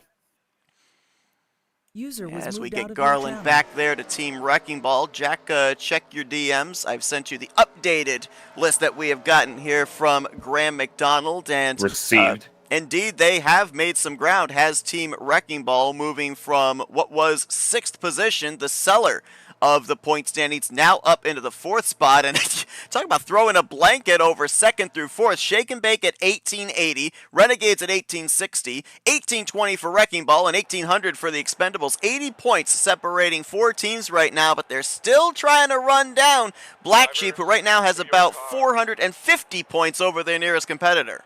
And I feel like this is probably going to be definitely the most unique track that we run at here, because it's kind of the one racetrack that's not really centered around a style of racing that you see more often with, CTS physics. It's not really like plate racing style where draft can come into the equation as much as you might think. This is obviously our smallest track, with it being Homestead, Miami. We're going to be at 1.5 miles instead of a 2+ mile racetrack. So the strategy is certainly going to change for a lot of these drivers with these next 2 heat races. I can tell you from experience as well, I have run in a mega team race before. I have run at this racetrack in the heat races. This is one of the few racetracks where if you can time it correctly, you can actually make moves on the inside line. And this will be a big opportunity as well, not only to see passes for position, but also see crossovers as well. As soon as you get that spot done, you might lose momentum. The driver you just passed, you find him back to your inside in the next couple of corners. So obviously we're going to see these drivers get really racy, but at the same time, again, you're going to want to make sure that you get to the checkered flag. We've seen a number of decisive wrecks during the course of these first heat races that have taken drivers and teams overall that looked like they were going to have really solid points races, not get the finishes that they were looking for, and find themselves a little bit more behind the 8 ball than I think they were originally planning to be. Yeah, so this is definitely, a lot of these teams are probably going to feel this is kind of last chance saloon. This next 2 races here are kind of their one real last opportunity for them to get as much momentum as they can and try to close up the gap as much as they can before we get to prime time. So Black Sheep currently sit at 2,350 points. The next highest would be Team Shake and Bake sitting at 1,880. And again, I'm going to just try and see if I can do the quick math. I think that's 470 points in total that Team Black Sheep would have over them. And again, you kind of go back to that last race. We ended up seeing a really good finish there for, I think it was Robert Breedlove. And then the other couple of drivers finished, one just inside the top 10, the other one just inside of the top 15. For Team Black Sheep, I don't think they necessarily, for these next couple of races, have to treat this as must-win. They certainly won't turn down an opportunity for a third checkered flag as a team, but I think right now what they need to do is just make sure that they finish these races as solidly as they can and maintain that points gap to the rest of the teams. Absolutely. You don't want to get complete as we go green here at Homestead. Ulysses Sandoval, another pole position. He might have paid off the guy doing random qualifying, but he starts on the pole once again. Good starting position for the Expendables. They have 2 cars. As I say that, we're going to be back-to-back on the inside line, but Denny Carroll got in the way of that. Oh, and a crash already through turn 2. That was David Little I saw there, our winner from a couple of races ago, the first Freedom Motorsports Park race, and I believe that was Brian Lovell as well. Oh, man. 2 of them. Keith Bynum in the 63, Doug Kulik in the 23, Randy Waugh for Team Black Sheep as well collected up, and I believe that RJ Cabana lost the lead pack because of that too. Boy, does that shake everything up. Obviously, Ulysses with the race lead, but he has no help now. He's going to be all by himself, having to play defense and trying to rescue whatever the best possible finish he can for Team Wrecking Ball is. But you got 2 members of the Expendables and 2 members of Team Shake and Bake as well working their way up here towards the front. Big opportunity for both of those teams. Shake and Bake second in the points, Expendables 5th in the points, and as you said, Sandoval is the only Team Wrecking Ball car up here. Denny Carroll, these 2, they are no stranger to each other. They fought tooth and nail in both of the California heat races. He's the lone man for Black Sheep as a car up hard into the wall. I think that was one of the Shake and Bake cars, Pat McCarsky. I was just about to mention this would have been a big opportunity for Team Shake and Bake because you've got Rod Weston, Vern Bradley, and Pat McCarsky that were all up in this lead pack. If all 3 were able to finish in the top 10, that'd be a huge chunk I think they'd be able to take out of Team Black Sheep's points lead. They're certainly going to try and do what they can to bounce back and work their way back up towards the front. I feel like they might want to have a bit more of a sense of urgency too, as well, knowing that Denny Carroll right now is currently running in P2, and if he runs down Ulysses, we're going to have our 3rd victory on the night for Team Blackie. Right now, the entire top 5 representatives of 5 different teams. You've got Wrecking Ball with Sandoval. You've got, oh, I just realized how that rhymed. Wow, I don't know how it's taken me that long to realize that. Denny Carroll for Team Black Sheep. Currently, Steven Brandstetter in 3rd for Team Expendables. Team Renegades, Greg Lovell in 4th. And Robert Jackson putting together a good run. 5th position right now for Wolfpack Racing. Sandoval the Wrecking Ball. Not really sure how many times we've realized that. But yeah, that just all of a sudden was a revelation to me. There's some smoke there through 1 and 2. We might have had another incident. Oh, whoa, what in the world happened to Javier Negron, he's all the way back here, and I thought I saw for a moment all 3 of Team Expendables up inside of the top 10, so something happened to the 40 car, I think, on that previous lap. Yeah, he's just falling way down my timing tower. All the way back to the P17 for the time being. There's Vern Bradley. He's got a lot of back-end damage. He might have been in the vicinity of that because I think he was up inside of the top 10 as well. So those 2 drivers might have gotten together, and Team Shake and Bake is starting to lose ground here. McCarski got the wall. He's falling back. Rod Weston's trying to stay in touch with the lead group, currently in the 8th position. And Denny Carroll taking a look there on Ulysses Sandoval, trying to get that run off of turn number 4, halfway through this first heat race of the night at Homestead Miami Speedway. If you're Denny Carroll right now, obviously you want to play it safe. A P2 is certainly going to go a long way towards helping out Team Black Sheep. If you can go for the win, like you were saying earlier, you obviously take that, but at the same time, you're the best running car for your team right now. You don't want to make a mistake that messes that up.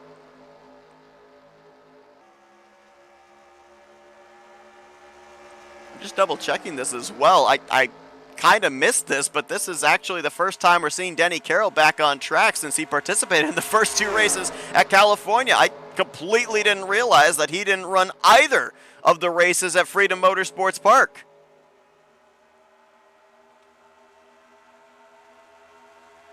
Three-car breakaway here at the front. Sandoval, Carroll, and Lovell, who, yeah, by the way, they finished first, second, and third, not necessarily in the order that they're running in that first heat race at California. Carroll took the win. Sandoval finished second. Greg Lovell finished third. Here they all are again, fighting for the checkered flag at Homestead. Quite the little mini rivalry, I guess, in these 3 drivers. We're going to have 4 to go next time by. Ulysses doing a good job staying calm right now, too. That's the one thing. He could have panicked if he heard, you know, over the course of his team radio when those cars were crashing and he had his teammates set back early on in the going here. He could have easily panicked and worried about what was going to happen, but he's done a good job of staying calm, maintaining this lead for the time being. He's not out of the woods just yet because Carroll's getting a little bit closer here on this lap, but certainly Ulysses doing a good job not panicking. Yeah, a bunch of the Team Wrecking Ball, Team Black Sheep, and Team Renegade cars involved in incidents so far here in this heat race. Could be an opportunity for a couple of teams who have 2 representatives up inside of the top 10 to make up some ground. Right now you've got Team Expendables' Steven Brandstetter, and not that far behind Jessica Lauralee. You've also got Team Wolfpack up here with Robert Jackson and Brad Otto. Jackson right now in 5th, and Otto just worked his way into the 6th position. So a couple of teams that currently came into this race, 5th and 6th in the team standings, could make up some valuable ground here with 1 heat race left to go, and of course the main event coming up. Will be 2 to go this time by for Ulysses, and there could be a battle on right now in a moment for P3 or for P2.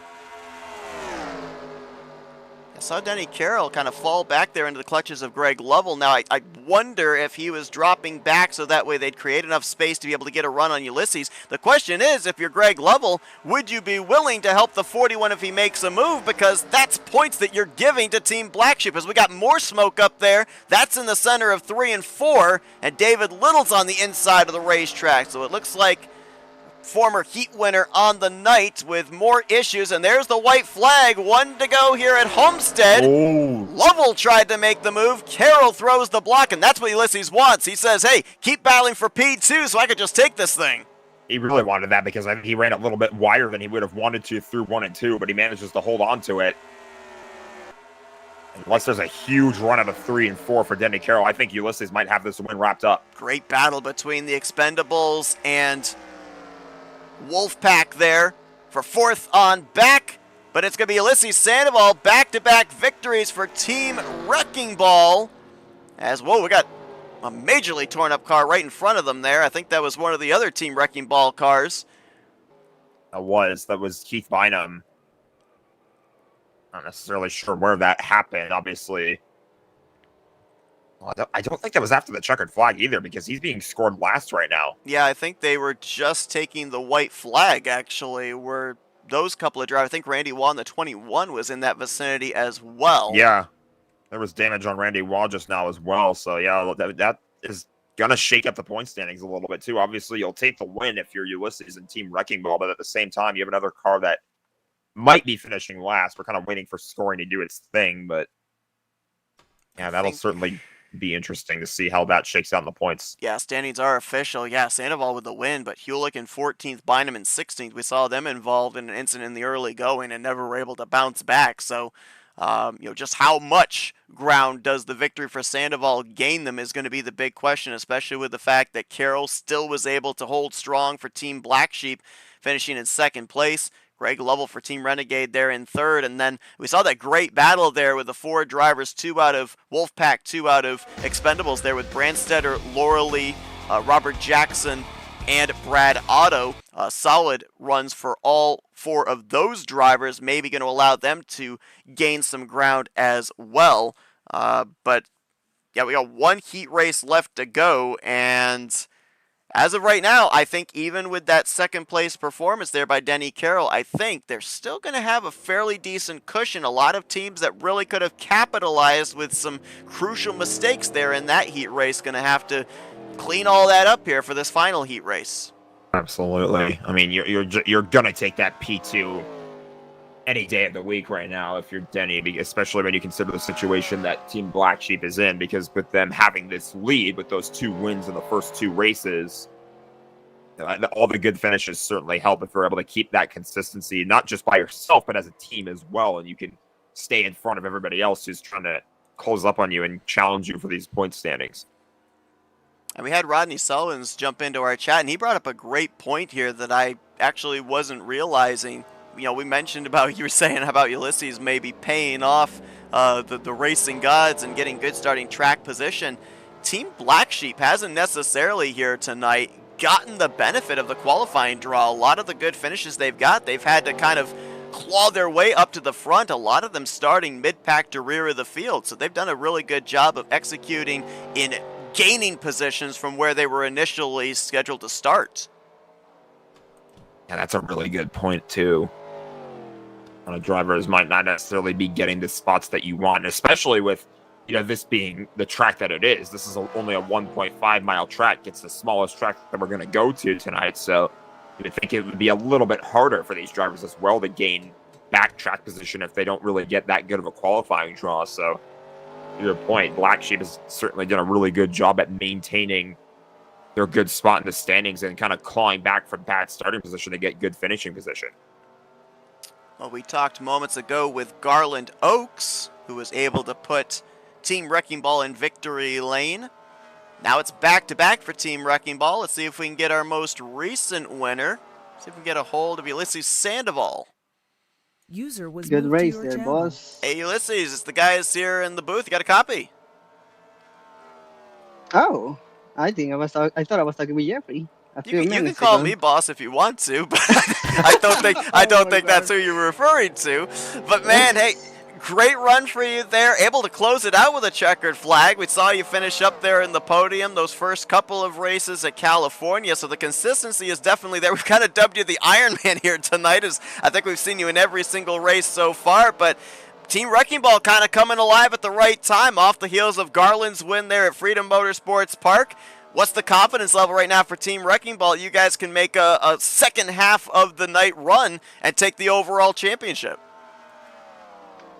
Well, I'm not able to see the standings right now. I don't know how the picture looks like, so I'm just doing my best, trying to get what I can do. And it really feels disappointed that despite all those finishes, Garland got the first win. But hey, back-to-back wins, I'm gonna take it. We're gonna keep going with what we had, and yeah, I'm gonna be in the next race. So Jack brought this up. Have you been able to find a crystal ball or something? Because we've seen you start up at the front in a lot of these. It's all random qualifying draw, but somehow you've been able to find yourself with good starting track position in a lot of these heat races. Oh yeah, definitely that. I'm lucky. I'm feeling lucky tonight, where I'm definitely my PayPal account is not on red numbers, but I was gonna ask who you paying off. Well, man, I'll tell you what. Right now, it's showing Team Wrecking Ball top of the leaderboard as far as the point standings. You guys got this one more heat race, and then obviously we've got that big race coming up here at Primetime Super Speedway. So we'll let you get back at it. Congratulations on getting that checkered flag, and best of luck these final couple races of the night. all right, thank you guys. Good. I'm gonna say good luck to everybody else that's gonna race on this sprint race and the main race. It's been fun, very exciting. Yeah, let's go racing. That's Ulysses Sandoval. And Seth, your nickname is I'm not calling you boss. Okay, That I'm was not boss. Jeffrey All and I right. talking just a few seconds ago. Okay. That's all right. You could tell me afterwards what my nickname is, I guess. I don't I don't know if I want to know, but hey, best of luck. All right, thank you. User was moved out of your Actually, channel. kind of a surprising development there as well. Yeah, Team Wrecking Ball, that win from Ulysses was enough to put them in the lead. Team Black Sheep, not really the scenario that they wanted to find themselves in because they had that kind of spread out finish. Obviously, I was saying that you would take the P2 if you were Denny Carroll after that last race, but now Black Sheep is going to need to do something to bounce back here in this last race. Yeah, currently Team Wrecking Ball top of the standings at 2,605 points. They currently have 95 points. Back to Team Black Sheep in second.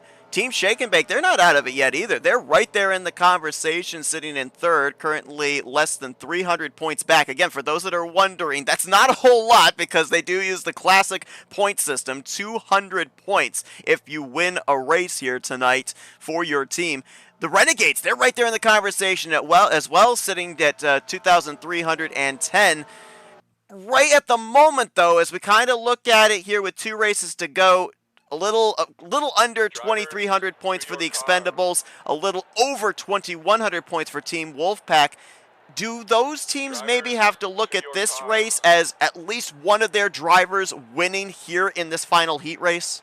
I would say so. I mean, obviously, a must-win scenario, it's hard to say. And I feel like, obviously no team is really out of it until the whole thing is over. But at the end of the day, if you want to give yourselves the best possible position, I feel like those teams have to try and do everything they can to come up with a race win here in this last heat race. And obviously in the main event later tonight. So, yeah, these teams certainly face some, I would say, a little bit more high-pressure scenarios. They need to have a bit more of a sense of urgency in this last race. Well, I mentioned about the fact that Team Shake and Bake, they're in the point standings right now, certainly not out of this conversation, and they're going to have 2 of their drivers start on the front row. Vern Bradley going to start in the pole position.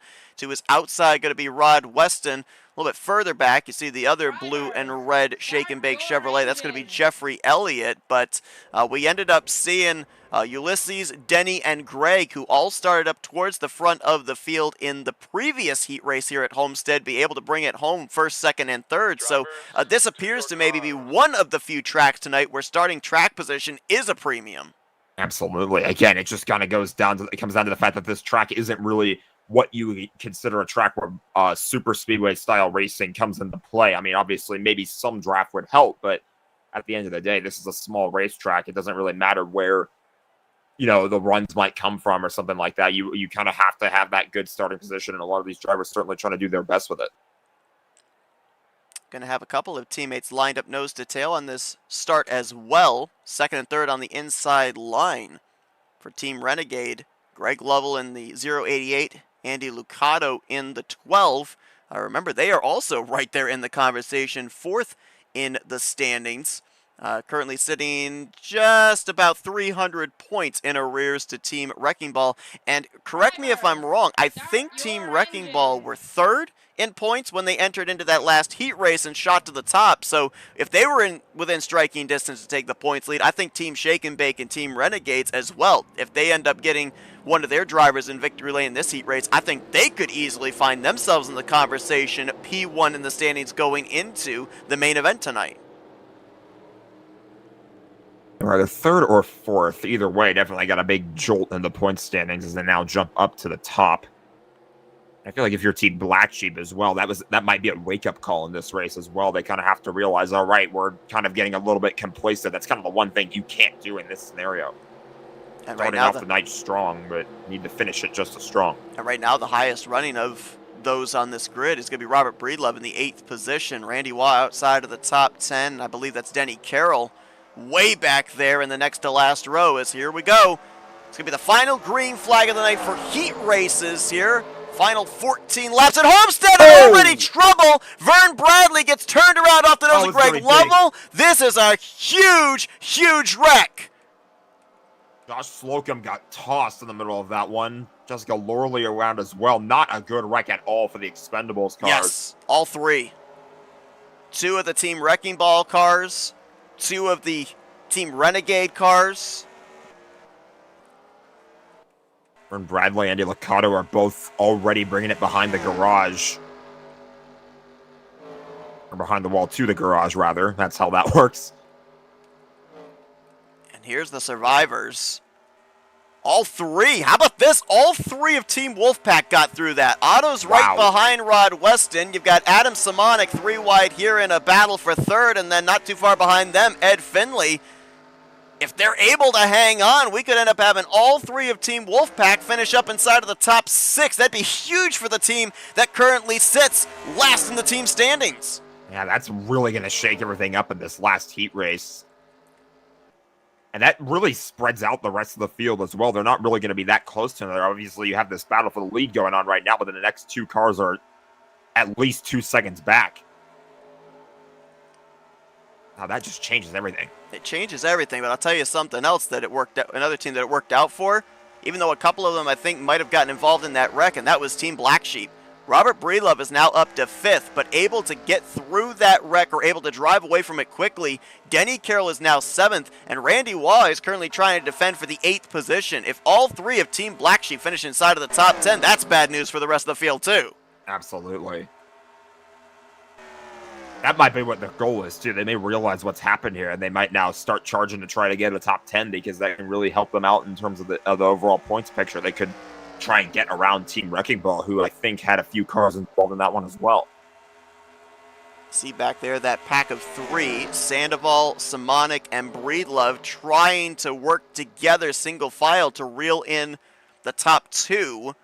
Scoring last time by had them nearly 2 seconds back from Rod Weston and Brad Otto, who are trying to keep this between themselves potentially for this checkered flag. That last time by, that pack of 3 were able to eat into their lead by 0.3 of a second. If the scoring is consistent, they would be up with this group within the next 5 laps.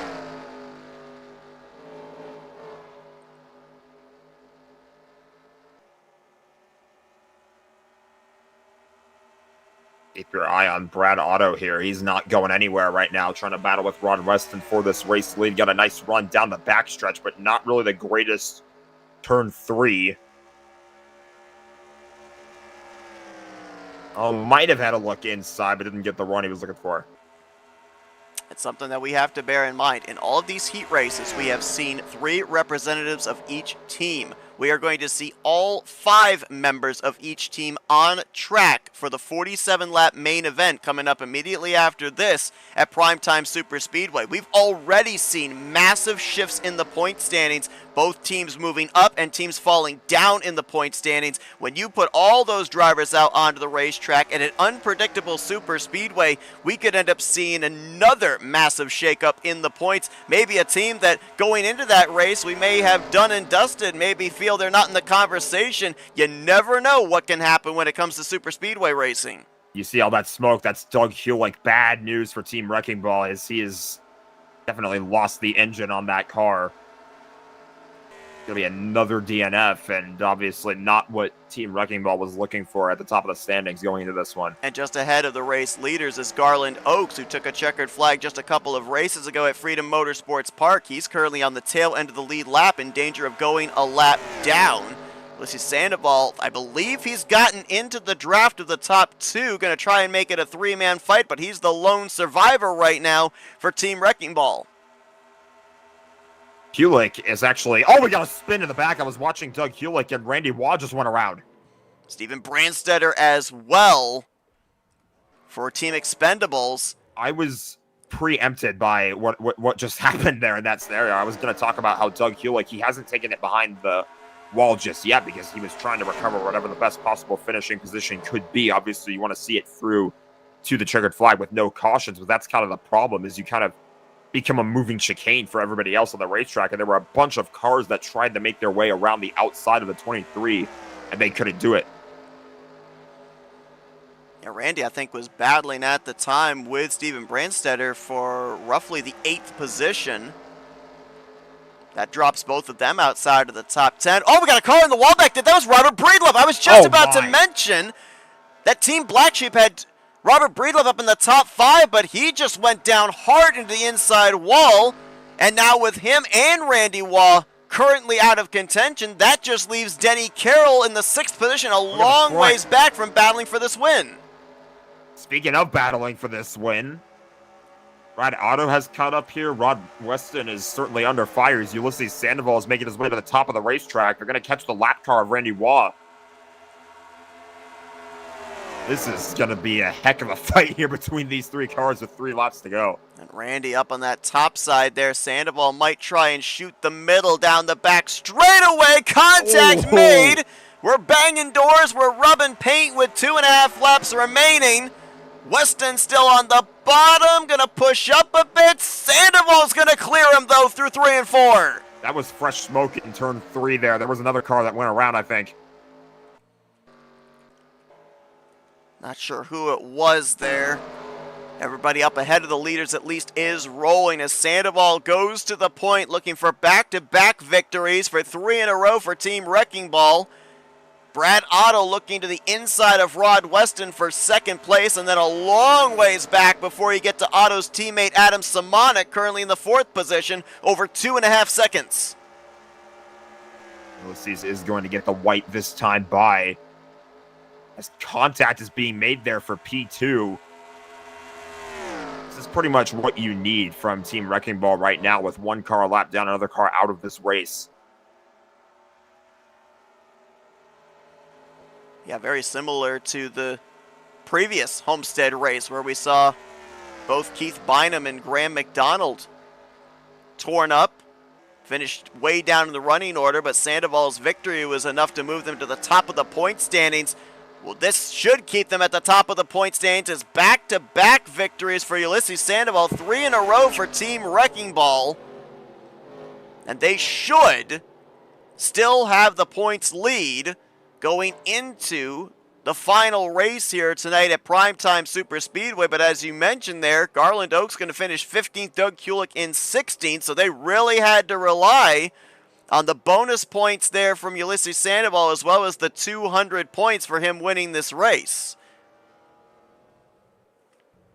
Ulysses did successfully pull off the Ironman strategy here tonight because he ran all 6 heat races and he wins the last 2, so definitely a really good shot in the arm for Team Wrecking Ball. They've kind of come to life, too. We were talking about, I think it was after race 2, race 3, they were last in the team point standings, and now they find themselves first going into the finale when we reach our main event at Primetime. Well, will they be able to close out the deal will be the question. Solid outings there for a couple of, actually, all 3. How about that? Wolfpack Racing. I'm going to be very interested to see where they're positioned going into the final race because they finished 2nd, 4th, and 6th. Well-needed runs for all 3 of those drivers out of that team that was dead last in the points coming into this penultimate race. Shake and Bake going to finish in 3rd with Weston, 8th with Jeffrey Elliott. That should keep them in the conversation, I would think. And it was looking like Team Black Sheep was maybe going to be able to survive this one. Randy Waugh was looking like he was going to finish in the top 10. Same for Robert Breedlove. They ran into issues late, and the only driver really that was able to get him a good run, Denny Carroll, finishing in the 5th position. So how much ground did they potentially lose to Team Wrecking Ball, or did they gain some ground just based off the fact that despite the issues they had, both Randy and Robert were able to finish ahead of Garland and Doug? You know, this is going to really be a crazy way the points have shaken out here. I mean, that wreck, I feel like it all comes down to that wreck that happened at the start of that last heat race. That really kind of changed the game for a lot of those drivers and allowed things to shake out the way that they did. And obviously, Ulysses Sandoval benefiting the most from it. I'm really curious to see how everything shook out here, though. They're getting everybody all into the one team room now, the one race room. During the course of these heat races, they all had the luxury of being in their own private team rooms, be able to have all the team communication that they needed behind closed doors. Now they're all going to be in one room together for this 47-lap season, or I shouldn't say season. It feels like a season with the races really we've run, but for the night's finale here this evening for this mega team race.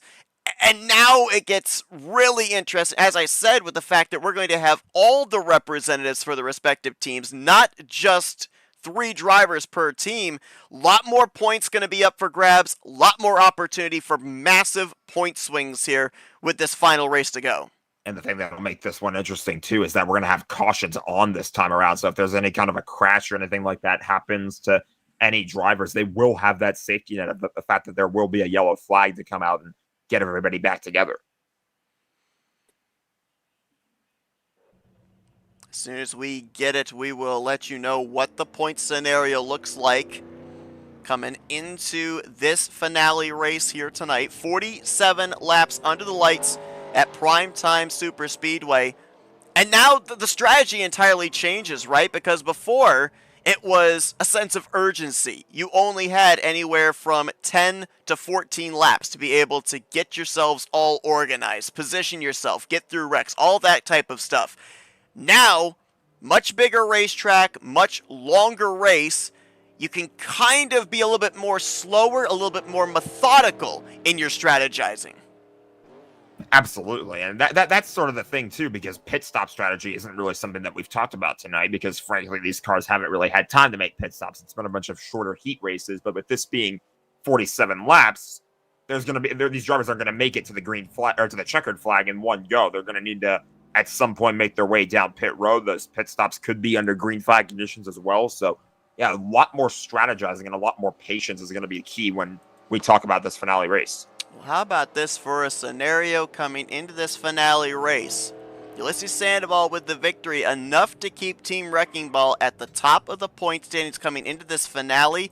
85 points is the gap that they have back to Team Black Sheep. Currently sitting 240 points back is Team Shake and Bake. And then I believe it is 310 points back to Team Renegades. Team Wolfpack, they managed to move out of the cellar. They're now up to 5th in the point standings. They're currently sitting a total of 315 points back. And then the Expendables, they ended up dropping down to 6th in the point standings, but they're still not out of it. We ended up having, I think it was Team Wrecking Ball was about 300 points back before Garland Oaks and Ulysses Sandoval ended up going back-to-back and jumped to the top of the point standings.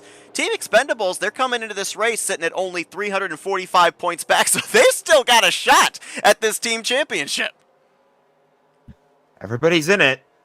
It's going to make for quite the entertaining finale, to say the least. And yeah, certainly it's going to be a lot more interesting to see how some drivers work together as well, because there could have been some scenarios tonight where not every single driver has been able to work with every single one of their teammates, but now all members of every team are all going to be on the track at the same time here in this main event. If you're just joining us, this is going to be our final race of the night. They have run 6 previous heat races, 2 at California Speedway, which were swept by Team Black Sheep, 2 at Freedom Motorsports Park, which saw Team Renegade get a victory with David Little. Garland Oaks got the festivities started for Team Wrecking Ball taking the second heat race, and Ulysses Sandoval going back-to-back at Homestead Miami Speedway. 3 victories for Team Wrecking Ball, 2 for Team Black Sheep, 1 for Team Renegades. Shake and Bake Wolfpack Expendables looking for their first of the night. Maybe it'll take place here in this finale. All 6 teams come into this race separated by 345 points. Again, remember, it's the classic point system, so all teams are still mathematically in the hunt for this overall championship in tonight's mega team event. And now we set them loose here at a 2.66 mile super speedway that can hold them 3 wide forward. And as you mentioned, Jack, pit road. We haven't talked about it all night long. We haven't had to. But It doesn't matter if it's a main event like tonight, if it's a super speedway series, or just a super speedway race on a normal schedule. Pit road always seems to play more of a factor into who's going to be in the conversation for a victory at a super speedway than even what takes place on the racing surface. Do we see, potentially here, these teams only work with each other in terms of pit strategy, or could there be some co-opetition with, say, Shake and Bake and the Renegades, who are third and fourth in the point stand, saying, hey, we need to make up some ground on Team Black Sheep and Team Wrecking Ball. Let's all 10 of our drivers all plan to come to pit road together, have a nice orderly pack when we leave, and see if we can settle it between the two of our teams, be able to leapfrog the top two.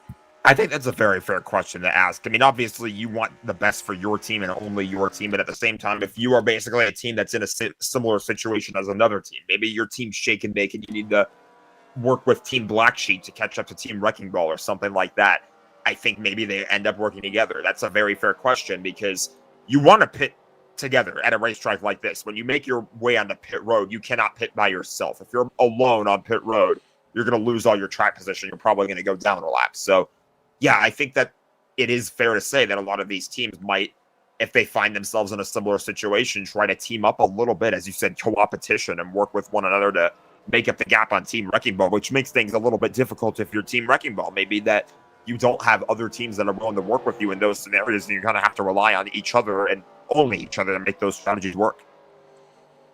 Well, it's a big week for FRN.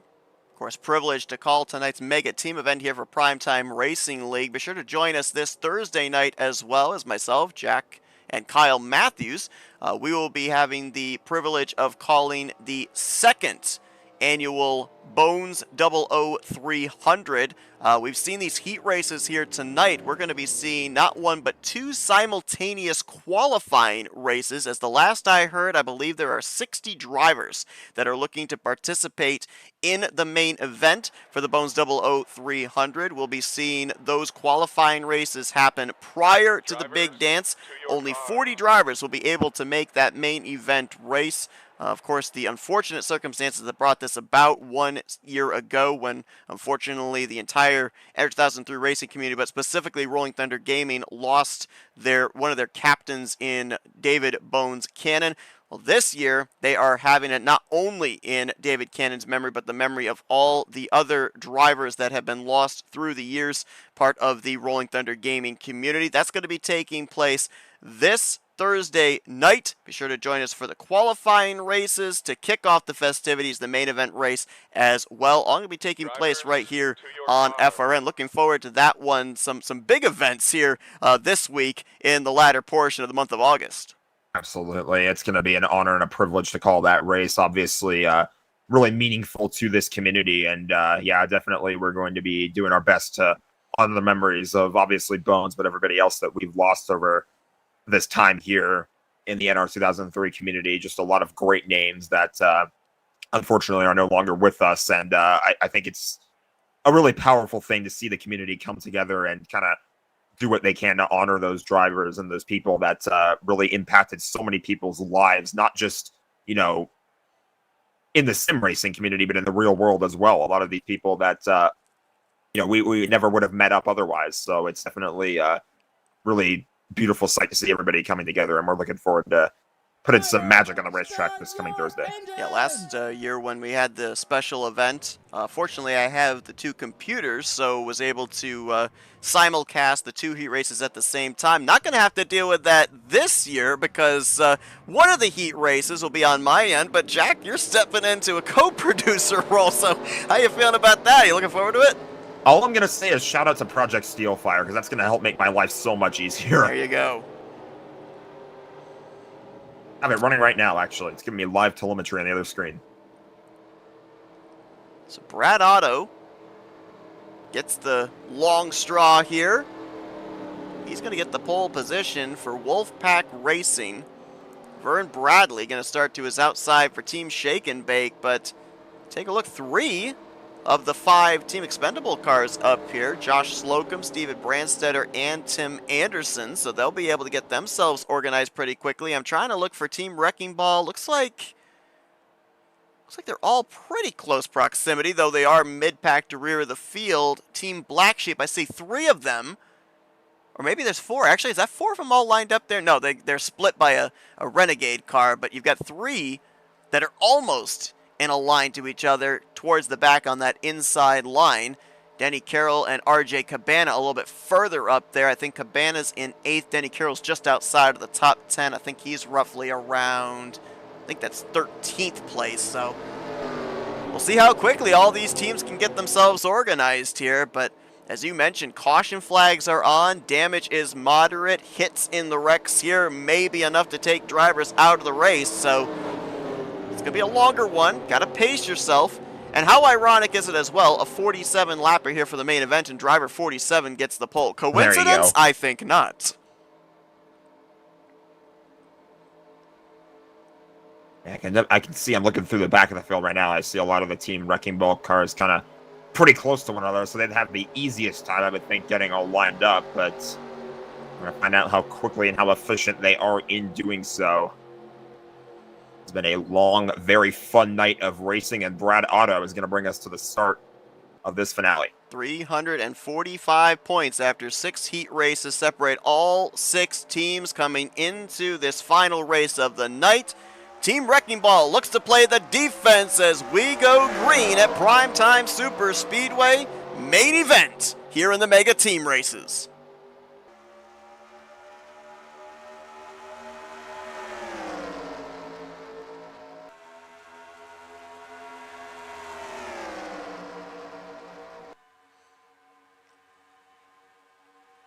And obviously the chief goal, I think, right now for all the different team cars is to find their teammates, get themselves organized, but also at the same time, they're going to probably find themselves in scenarios where you got to help those that help you, and it may not necessarily be a teammate at the time.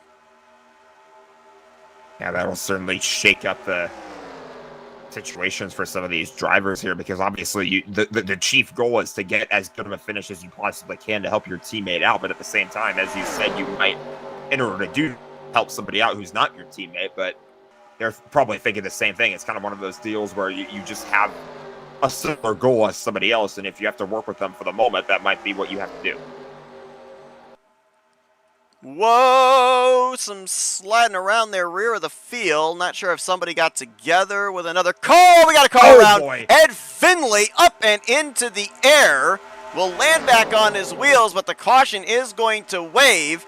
And Josh Slocum, Tim Anderson for the Expendables, they were able to get around Brad Otto for the race lead. It looks like they're going to bring us back here to the first caution of the race, the first caution of the night overall. That did not take long, but it looked like, at least initially, I don't think that wreck's going to take anybody out of the race. I don't see anybody with too much major damage. Obviously, they did have a car go partially airborne there, but aside from that,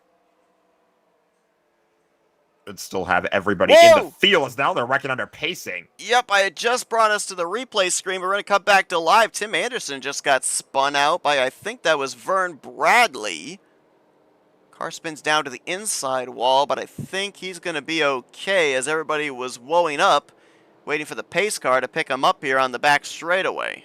Everybody getting a little bit anxious, I would say. Now they're going to kind of slowly work their way back behind the pace car, and now for the first time all night we can take a look at a replay. Yeah, just an update for everybody as well. You might be seeing the ticker, and it's been happening the entire evening. You're seeing it kind of spazzing out. That is only based on the fact that a lot of these drivers here tonight are running numbers that are unfamiliar, obviously, with these team cars, and by proxy, since those numbers are not loaded into the ticker system, it's not showing those images. That's why you're seeing the flickering going on in these respective races. So apologies on that. There were a few of these teams that had already announced their numbers prior to broadcast that were able to be put in, but there were a number of others that weren't able to be put in. So you're not having any glitches on your end. That's just the ticker having some issues here. as far as not recognizing a lot of these triple-digit numbers that we see out on the racetrack in this team event. You have to deal with the ticker flickering. My ticker has those cars basically show up with question marks and it says unknown. That was a problem for the second race. So, yeah.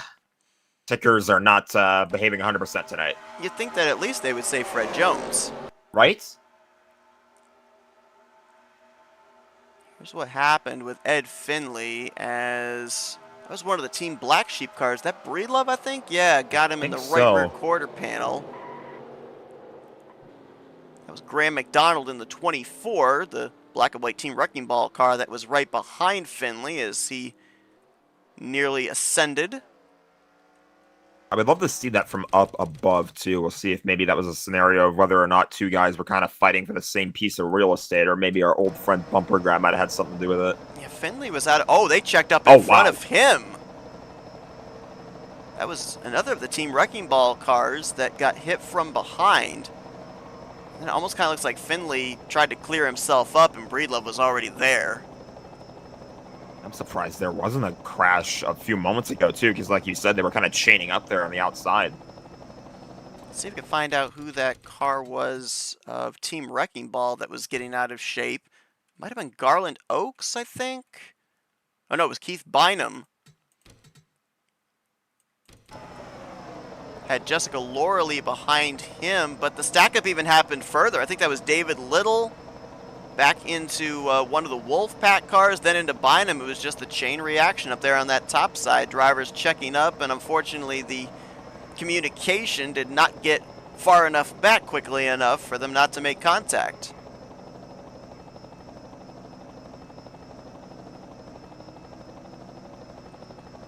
Again, though, even for everybody involved there in the stack-up, Ed Finley, the back end of the car coming up off the ground, I don't see anything that's necessarily looking like it's going to take any of these drivers out of the race. So they all should be able to continue. Like Rod Weston stayed out and led a lap. It's another interesting thing, too, about bonus points for leading laps here tonight. Yeah, you give up the track position, but if you lead a lap, that bonus point could be crucial into not even winning the overall team championship, but if you're currently sitting third in the team standings, you want to be at least one position better in second. If you're sixth in the team standings right now, you want to at least finish fifth. So, obviously everybody wants to, at the end of the night, win the overall championship, but you certainly want to find yourself on the improvement side, on the plus side of positioning as well from the start of the season, the start of the event finale to the conclusion of it. It's a whole season in one day. It is. I ended up having a special event. I called it One Night Season. I don't remember exactly how long the races were, but I ended up having 10 races in one night. Word to everybody out there, do not have, I'm pretty sure it was 25% races too. Word to everybody out there, do not do that, because by the time you get to the 6th race, everybody's like, is it over yet? That sounds exhausting. It was very exhausting. At least with this event, they run the heat races before the big event. They don't exactly. They don't put them through 40 to 50 lap races every single one. A bunch of 40, 50 lap races, 10 of them in one day. That probably sounds like you are ready to go to bed halfway through the day. Oh yes. Yeah. Yeah, that was one of my big mistakes as an NR admin. I can readily admit that.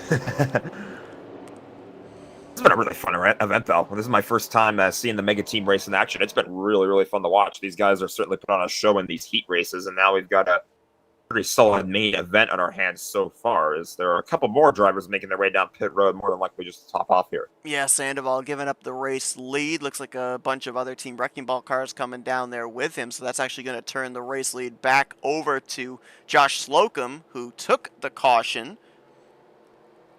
The first one that we've had here tonight. Yeah, you mentioned about, I think fun is a great way to describe it. Another thing that I love about this is the uniqueness, because oh yeah, the strategy that has to come into play. There are drivers that, have strengths, drivers that have weaknesses depending on track configurations. And they run 3 entirely different racetracks for those heat races. You've got the longer racetrack for Freedom Motorsports Park. You've got the 2-mile California. You got the 1.5-mile Homestead Miami Speedway. You kind of have to figure out, who's the strongest lineup we've got at this track configuration that's going to bring about the best finishes, get us the most points. Obviously, it's a crapshoot because everybody participates in the finale race, but the strategy that comes into play of who's going to be our starters for those heat races is always interesting because we never know until they grid up just exactly what the final decisions are. Yeah, that's definitely unique, but I think what's unique as well in this finale is, yes, obviously it's the crapshoot with everybody out here at the same time, but you typically have the scenario, or the saying rather, I guess, in these races. You often have that phrase, you don't have any teammates when you get in these late situations when you're on a plate track like this and you're kind of running towards the checkered flag. You kind of don't really have anybody to work with. You're kind of running by yourself. In this situation, you do have clear and obvious teammates, and it's like, with this being a team event, you want to try to get your team the best possible finish you can. So the moves that we see some of these drivers make towards the closing stages of this race might be a little bit more calculated than we're used to seeing. That being said, I'm a little confused here by the choice of Josh Slocum. He is the control car. He gets to choose whatever line he wants. He's going to take the outside of the front row in front of RJ Cabana rather than line up on the inside with his teammate Steven Brandstetter. Yeah, I'm not sure what the thinking is behind that. We'll have to see if that maybe comes to fruition. I'm keeping my eye on the members of Black Sheep as well. A lot of them are up inside this top 12, 14 right now. All 5 of them are, actually. Yeah, you see Cabana there on the top. Carroll, Breedlove, Randy Wall back there. And that's Mike Mangialardi, who's going to start in I believe that's the 12th position. As here we go, green flag back in the air. Lap 7 of 47 goes onto the board. I do have to mention that you see Greg Lovell there on the inside. Team Renegade is currently sitting with only 4 representatives in this race. It looks like Andy Lucado is not in this race. Only 29 drivers took the green flag. So I'm not certain if Team Renegade's going to get some kind of provisional points for that 5th driver that's not participating, or what the scenario is, but that's obviously not something that Team Renegade wanted, as they're trying to improve on 4th in the overall standings coming into this finale. Look at this scenario right now for Team Black Sheep. 4 of their 5 cars right now are not leading, but pretty close to the front on the inside line, and then you have Lovell up there on the outside that, I think he's hoping that maybe once these guys go by him, he can maybe move to the bottom and get in line with everybody. All 5 of them are currently inside of the top 10. The last of their teammates, that being Randy Wall, crossed the line in 9th that last time by.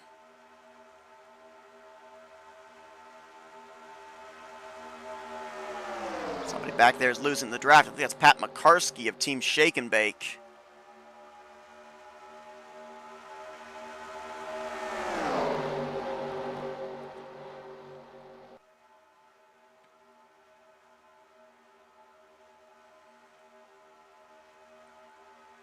We saw Slocum take the outside of the front row as the control car.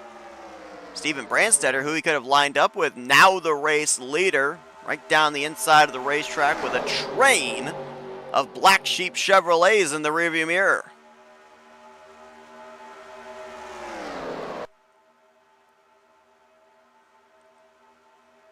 Looks like everybody is indeed up to speed here. Karski, I think, is just barely still being able to stay latched on to the draft here. RJ Cabana just made his way to the bottom, so now that has all 5 cars for Black Sheep in a line right here. Oh, I heard some we got a spinning. crash. Yeah, we got a big wreck back here. Got one of the Wrecking Ball cars. That's Garland Oaks, Dan Lovell for Team Renegade. And were those the only 2? I think those might have been the only 2 drivers involved. Sandoval was in the vicinity, though I think he was able to avoid. I think somehow we got away with just a 2-car wreck there. I think so. I can't see anybody else that has major damage or any signs. Speaking of that wreck, Oh, somebody's got no! spun. Is that Rod on Weston, I to think, it. back there? Yeah, that was Rod Weston. It looked like he mostly kept it off the wall. Might have taken a glancing blow, but keeps it going.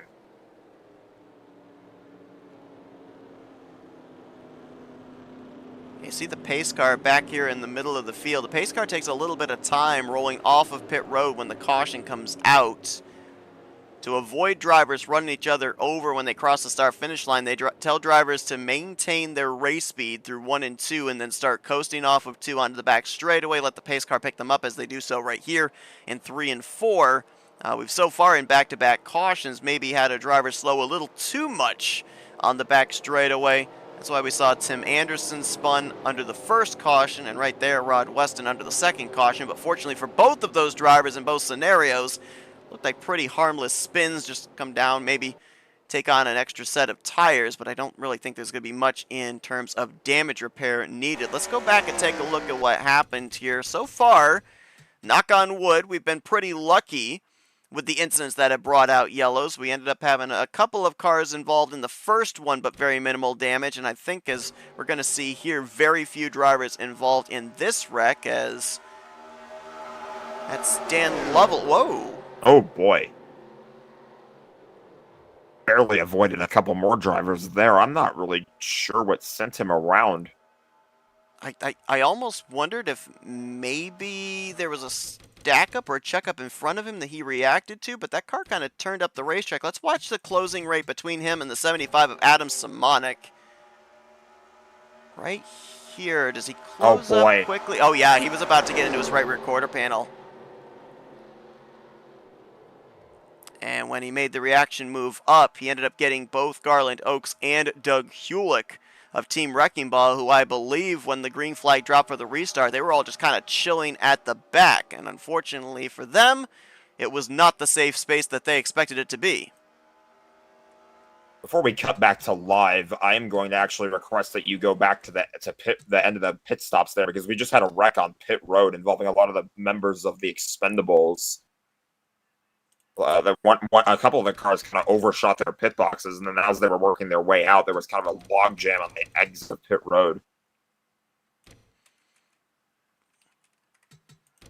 Yeah, here's a look at it here. Slocum, as well as Brandstetter and Anderson, who all had pit stalls one behind the other based off the random qualifying draw. There you saw top of your screen, Anderson having to back up, and Brad Otto, who got the pole, going to get into Slocum. Oh, and then who is that? Is that Vern? No, that's Jeffrey Elliott gets into the back of Javier Negron. I think that second hit was just drivers not realizing the other drivers ahead of them were slowing down. Greg Lovell had to take evasive action as well. I think a couple of those drivers actually got pushed across the pit road exit, so we'll have to see exactly where they line up. A little bit of chaos exiting pit road there. And again, that goes back to what you were talking about earlier, how the incidents that happen off the racing surface on pit road can still play a big factor in determining who comes out on top tonight. Keith Bynum, Robert Jackson, Pat McCarsky all stayed out. Bynum actually got a lap led right there. And now Ulysses Sandoval going to lead a lap as well. But look who's in the rearview mirror there. He's the lone Team Wrecking Ball car, and the next four inside of the top five, all Team Black Sheep with Breedlove, Carroll, Waugh, and Cabana. Familiar territory for Ulysses, I would say. Had this situation earlier. I think it was one of the Homestead races that he swept earlier tonight, where he was the lone car for Team Wrecking Ball out at the front of the field. And he managed to hold on and come away with a win. I feel like it's going to be a little bit more difficult to do here with a lot of members of Black Sheep right in your rear view. Now, one thing that I do not believe is implemented tonight when I looked over the rule system for this evening's main event race that I remember was implemented in some of the previous Mega Team events was if you manage to get every single one of your team members to lead a lap, there was actually a bonus point payout Now, I do not believe that is the case here tonight, but Bynum just led a lap, Sandoval has just led a lap, so that's a couple of the Team Wrecking Ball cars. So far, Shake and Bake has a lap led with Keith Bynum, or correction, with Rod Weston. I believe 2 of the expendable cars have led laps, Steven Brandstetter and Josh Slocum. So I know that obviously right now the gamesmanship of leading laps is not necessarily in regard of trying to get those bonus points, but that would have been an interesting caveat to implement here tonight. See if drivers are willing to give up track position under these caution periods to try and see if maybe they could get a crucial bonus point package to add to their overall point standings. Yeah, that would have made things a lot more interesting to watch. Obviously, it's interesting to watch as it is, but adding a little bit more to it there if that was a stipulation.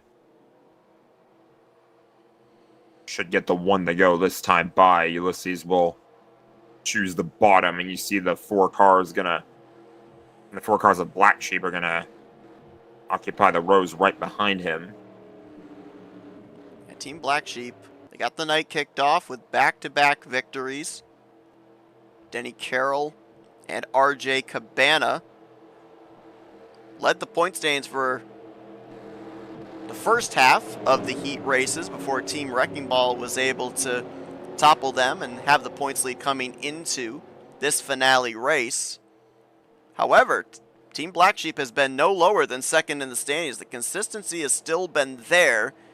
Just the finish has tapered off a little bit in the second half of those heat races, but they are up here in full force. 4 of them inside of the top 5 for this restart.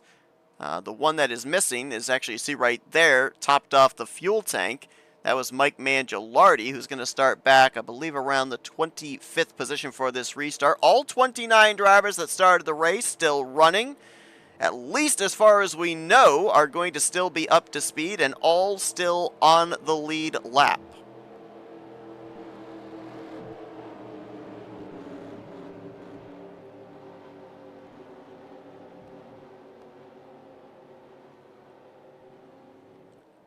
I think the closest teammate Ulysses Sandoval has right now is Graham McDonald back in the 10th position. So he is a man on an island of his own right now. I'm not exactly sure how much defense he's going to be able to play if those Black Sheep Chevys get lined up. Yeah, I mean, obviously he would want to try to do what he can to play defense, but I think he might just be hoping for the best behind him. Maybe hope that he can link up with Graham. Maybe some of the other Wrecking Ball cars can link up with one another. There's 3 of them that are within pretty close proximity to one another, but they're all towards the back. This is going to be the tallest task of the night, I would say, for Ulysses so far. Again, we appreciate everybody tuning into our coverage here tonight. Had some new faces pop up in our chat. Bob Pumpkin Sire, Robert Spring, David Chin. Appreciate everybody tuning into our coverage here this evening as we're ready to get back racing here at Primetime Super Speedway. The finale here tonight of this mega team event, and they tried to time the restart there on that outside. Randy Wall with the bump to Robert Breedlove, got him half a car length ahead, got him clear for the race lead. Look at the way Ulysses was able to jump up in line there, kind of break up the run of those Black Sheep cars. Breedlove will now move down to the inside line, pick up Denny Carroll and RJ Cabana. Randy Wall, who perfectly timed the bump to Breedlove there when the green flag flew for the restart, might end up paying a little bit of a price here as he's the second car in that outside line, boxed in from being able to get in line with his teammates.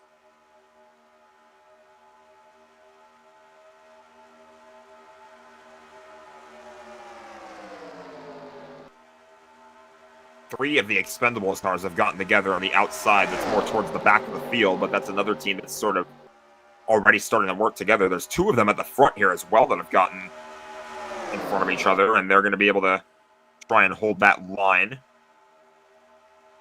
Yeah, those cars you're referring to there on the outside, that's Jessica Lorley, Josh Slocum, Javier Negron trying to make their way up. Steven Brandstetter and Tim Anderson are the red and white expendable cars on the inside line right now. Brandstetter the highest running of those side by side for the 7th position. with Terry Bombard, who's the highest run of the shake and bake cars. There's a couple of them in close proximity here as well. Not only do you have Bombard, but you also have Jeffrey Elliott. And I'm trying to make out who that other one is. I believe that is Rod Weston. Look at how tight these guys are through this set of corners. This is plate racing at its finest. 3 of the shake and bake cars have lined up with one another on the outside. And all of the Expendables cars have kind of worked their way out here together as well. Yeah, that third line really moved. The Expendable cars were able to make something happen up there, and the shake and bake cars noticed it, trying to get up there and feed off that momentum, if you will. Now it looks like maybe a little disorganization, and both those lines are starting to taper out a bit. As Ulysses Sandoval right now right behind Robert Breedlove, but he's the lone non-team Black Sheep car inside of the top 5. Here comes Steven Brandstetter trying to mount a charge for all the other teams here in that second line.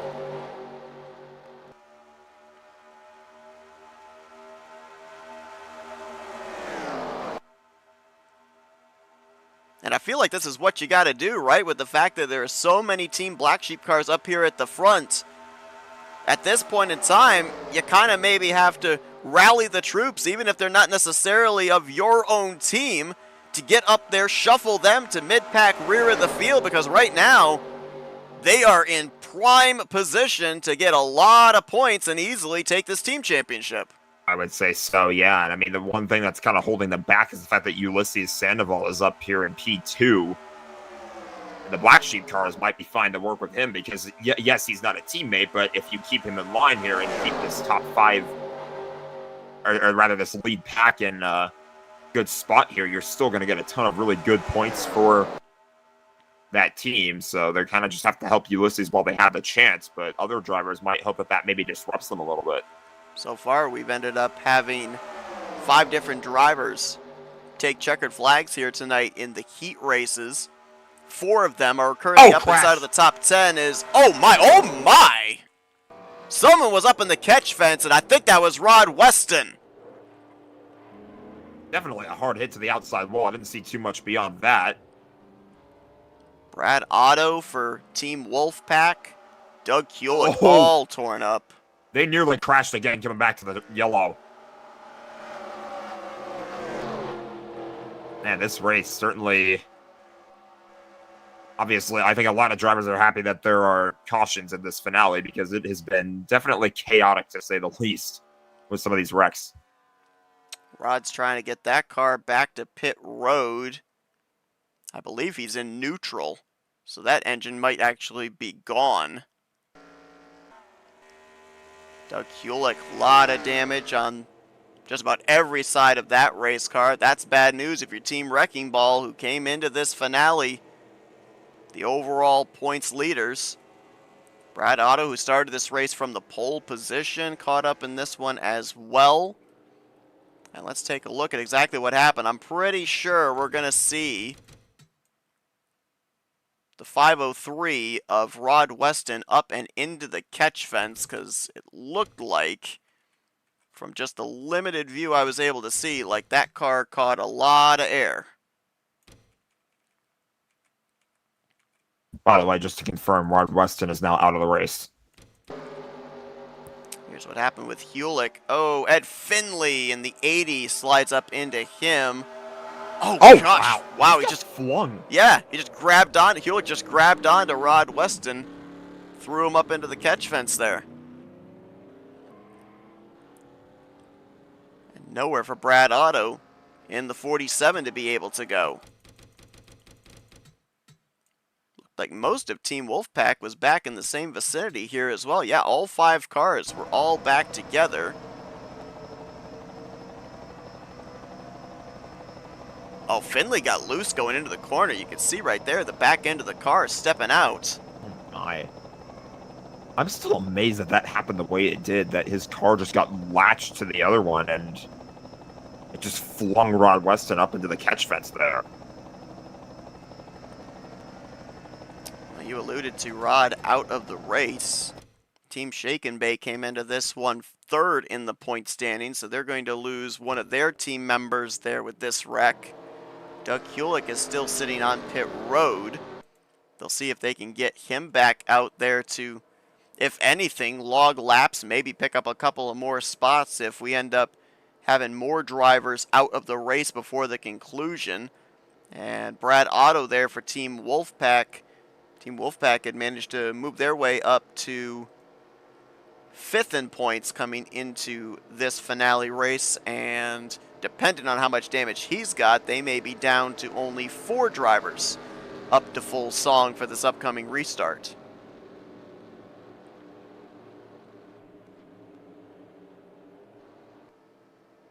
There have certainly been some long caution periods as well, so I think a lot of these drivers are pretty content with the strategy that we've kind of seen over the course of this race, where some drivers will stay out to lead a lap at that bonus point and then maybe top off during their last couple of caution laps.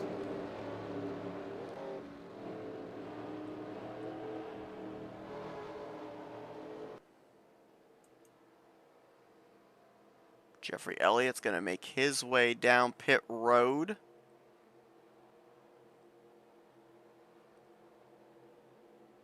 Looks like a couple of other drivers going to come down here with him. I believe that's Ed Finley in the 80.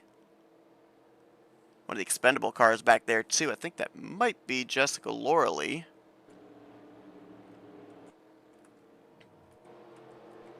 We'll see if we get the lights out this time. Nope, does not look like it. Pat McCarthy going to stay out for a lap lead here as well. He'll probably pit next time by. That'll turn the race lead back over to Robert Breedlove. Breedlove, the team captain for Team Black Sheep. And it looks like we're going to have Team Black Sheep versus Team Expendables here when we go back green, as 3 and 3 will comprise the first 3 rows.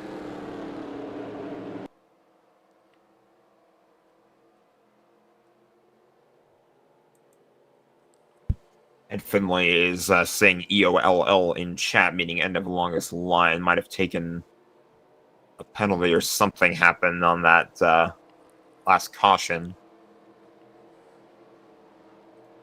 Yeah, more than likely taking the EOL responsibility.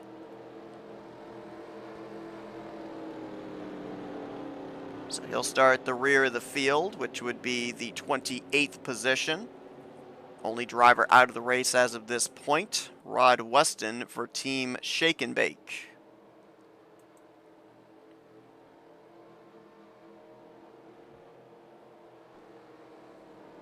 So we should get the lights out, I think, this next time by.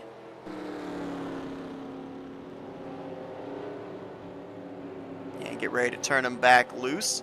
Mentioned about the Bones Memorial race that we've got coming up, the Bones 00300 this Thursday night. Well, next week, we're going to be kicking things off for season 69 of Rolling Thunder Gaming, as that Monday will be the start of the Bare Bones Racing Series. Tuesday night will be the start of the iRacing Series. Blaine Donlin, Rod Weston over at Tar Nation TV, they're going to be handling Wednesday nights with the Aero 88 Series, but I believe at this point in time, we are going to be calling all but 3 races of the Bare Bones Racing Series, all but 3 races of the iRacing Series. Looking forward to seeing what happens in those. The Bare Bones Racing Series kind of came down to the wire near the close of that season. Grant Wesley able to take that championship, and the first inaugural iRacing season did not disappoint. Didn't matter what track they went to. A lot of unique racetracks, different racetracks that we're going to be seeing on Tuesday nights going forward here in their second official full-fledged season. Yeah, it's going to be really fun to call another season of the iRacing side of RTG. It was really, really competitive. Every single race win, I think, really had to be earned. A lot of those drivers were definitely bringing the heat on the iRacing side of things. And yeah, Bare Bones, you mentioned, came down to the wire as well. Grant Wesley is going to be more than eager to defend that championship. I think that should be a really interesting series to watch. And it's really good that we get to call more races than normal, too. We have that, a lot of the sponsorships coming through for a lot of these series as well. So we're going to get to calling a lot more action on Mondays and Tuesday nights in RTG, so definitely make sure you tune in. Well, Team Wrecking Ball came in as the points leaders. Team Black Sheep in second. And sitting only 140 points back in third was Team Shake and Bake. I'm not sure that they're going to be in the hunt for the title now, though, because not only Rod Weston out of the race after that incident, but it looks like a random mechanical failure plaguing Jeffrey Elliott. He's done for the night.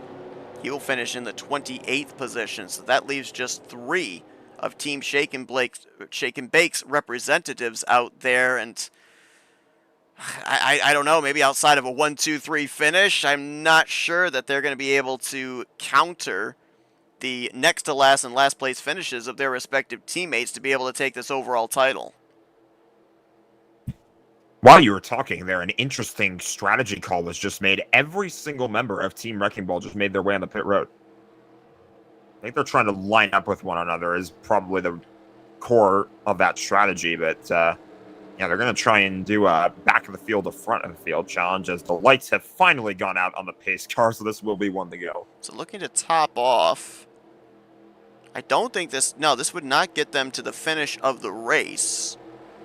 Right now, with pitting at this point in time, they should be able to make it to somewhere around lap 42, which would put them 5 laps short. The only thing I can think of for this strategy is, one, what you just said, easier to be able to get yourselves all lined up, all organized when you all come down pit road and leave together. The second thing is, maybe if we get another caution or 2 before the conclusion of this race, when everybody else comes to pit road because everybody else is short on fuel, they cycle up to the front, maybe save about 2.5 laps under one caution period, get another yellow, save another 2.5 laps, have enough to make it to the finish. So this might be a race win call by Team Wrecking Ball right now here at the halfway point. Well, here's the problem. They did not all leave pit road at the same time, and Ulysses Sandoval actually had a pretty slow pit stop. He's only just now making his way back onto the racetrack. He'll probably be caught up once we take the green flag, but I think a couple other drivers, too, maybe had the same idea of pitting to top off for the time being, and yeah, the members of Team Wrecking Ball are not all as lined up as they probably would have preferred to be. They're still pretty close together, though. Well, in terms of driver points accumulated coming into this finale, Robert Breedlove sat 11th, 625 points in total. No top 5s, 3 top 10s in the 4 starts he made in the heat races. No laps led. Well, he's at led 8, about to be 9 laps here. The team captain for Team Black Sheep. And he's going to have a teammate right behind him, and former heat race winner on the night, R.J. Cabana. Topside's going to be Tim Anderson, the team captain for the Expendables, as we've now crossed the halfway threshold of tonight's event finale. And we sit with 24 laps to go. A whole lot of Black Sheep cars, a whole lot of Expendables cars here in this at the front of this field.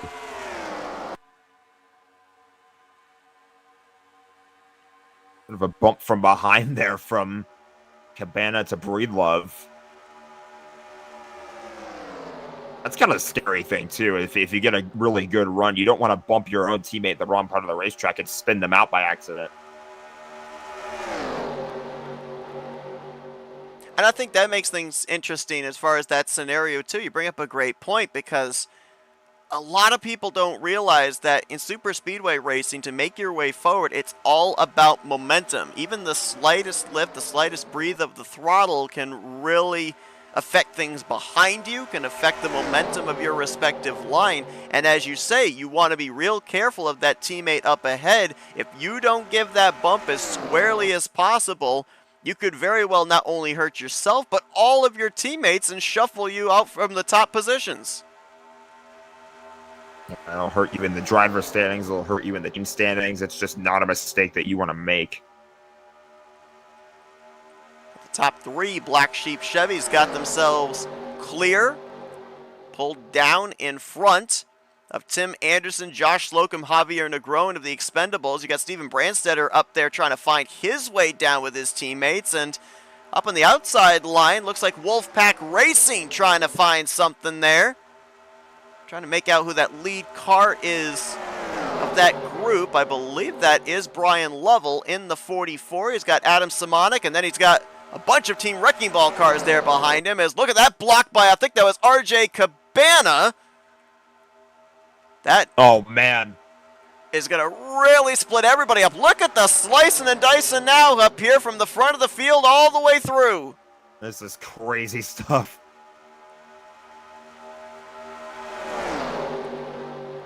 Tim Anderson trying to get to the right rear quarter panel of Denny Carroll. I think he's going to do it, and he's got a lot of help. You have 3 Expendables cars. Two of the Black Sheep cars are on the bottom line. Up on the outside line, you have the 3 Team Wrecking Ball cars that have slowly made their way up towards the front. 2 Wolfpack cars leading them as well. Oh, all kinds of contact between the 44 and the 75. That goes back to what we were talking about. Not quite the most square bump between those cars and able to hang on to it. But if that was at the wrong part of the racetrack, that could have been a disaster. Middle and outside line trying to stay organized up. Inside line, at least for the moment, does have the advantage. Breedlove, Carroll, clear first and second. Right behind them, you've got Terry Bombard. Highest running of Team Shake and Bake, the only Shake and Bake car currently inside of the top 10. Cy Jones, the highest of the Renegade cars, with a teammate right behind him. Actually, 2 teammates right behind him. Not only do you have Cy Jones, but Greg Lovell, David Little there as well, 4th through 6th.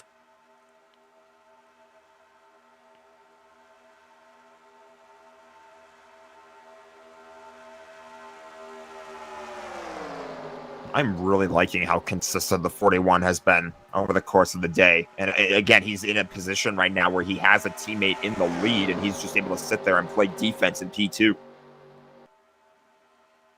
Yeah, Denny actually, just prior to the finale, said that maybe he felt he should have also pulled the Iron Man like Ulysses Sandoval with the consistency he was able to have in the races he participated in, including that first checkered flag of the night, the first heat race at California Speedway. Putting together another solid run right now with teammate right in front of him in Robert Breedlove.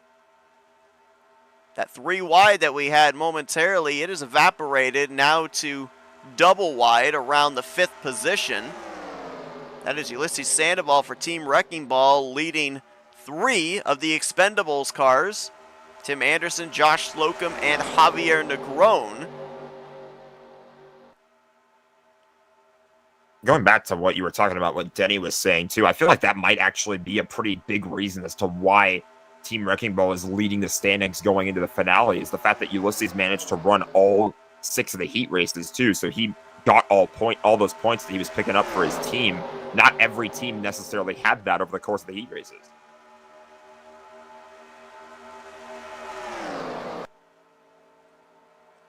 Well, I was thinking when we were 3 wide, so many rows deep, I was thinking maybe pit road isn't going to play a factor, because if we had had a wreck during the course of that 3x3x3, we would have been within the window to be able to make it the rest of the way on fuel. Now that things have kind of settled out here with double wide formation, keep an eye on these drivers, keep an eye on the top left of the screen as we start to creep closer to 40 laps into this race. Drivers are going to find themselves right on the window of where they're going to have to come to pit road. For most drivers, they're going to have to take on a half can of fuel. For those Wrecking Ball cars, mentioned about them coming down pit road at the 1 to green, they might be able to get away with just taking a splash. And those precious seconds could be a difference into how much track position you gain in the final 5 laps of this race. Again, this is all speculation that we stay green, and we won't. Boy. The leader just got wrecked. Breedlove is up and over. This is going to be the massive one going into turn 3. The point standings have just been completely turned on their head. One of the expendable cars just went way up and over. Couldn't quite tell who that was because there was damage to the roof number. But as you said, Robert Breedlove, the leader, it was Tim Anderson that went up and over. Oh, another car just went up and over as well. That was the 088. Goodness. The big one strikes late. You want to talk about a game changer? Yeah. That was just it. And now I think the scenario that you were talking about earlier is now valid. These guys can make their way on the pit road. They could probably make it the rest of the way. Wow. Out of nowhere. Wow. I mean, that was from the lead. That was from the lead going into a corner, which we talk about are some of the most difficult wrecks to avoid because you never know what direction the cars are going to slide. And just about every driver in the field in some way, shape, or form was involved in that. I mean, you probably could count on one hand drivers that got through it without any contact. And for the moment, Ulysses Sandoval will take the race lead. Dave Little third, RJ Cabana fourth. Or sorry, Dave Little second, RJ Cabana third. Denny Carroll is on pit road, wrecked. Tim Anderson smoking, coming down to the attention of his crew. The roof is completely caved in on Robert Breedlove. And we were talking about how Team Black Sheep seemed to almost have this race in hand. They were having all of their cars in this race, running up at the front, just like that. Flick of a switch, and this is the reason for it. It almost looks here, and we'll go from an aerial view, it almost looked like Tim Anderson was shading to the right as if he was going to make a move.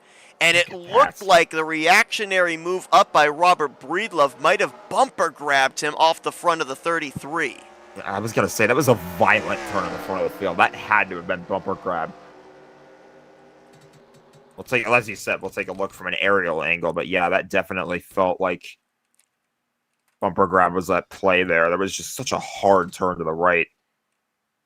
Again, as you say, at the front of the field, nobody can really predict what's going to happen from there. Watch how the 33, he moves up. Or actually, does he move up?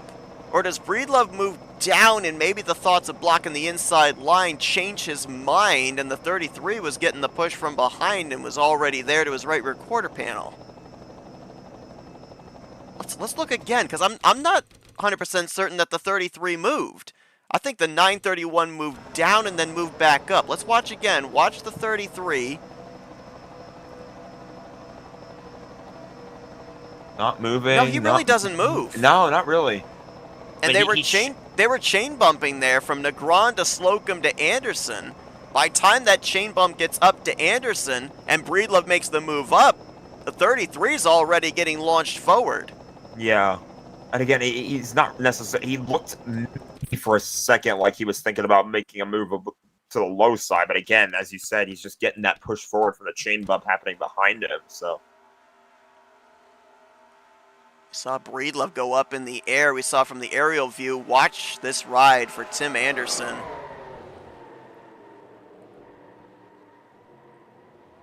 It's Robert Jackson that gets into the side of him. He goes up and over. Right side of your screen, I think that was Vern Bradley. The shake and bake car, he went up and over.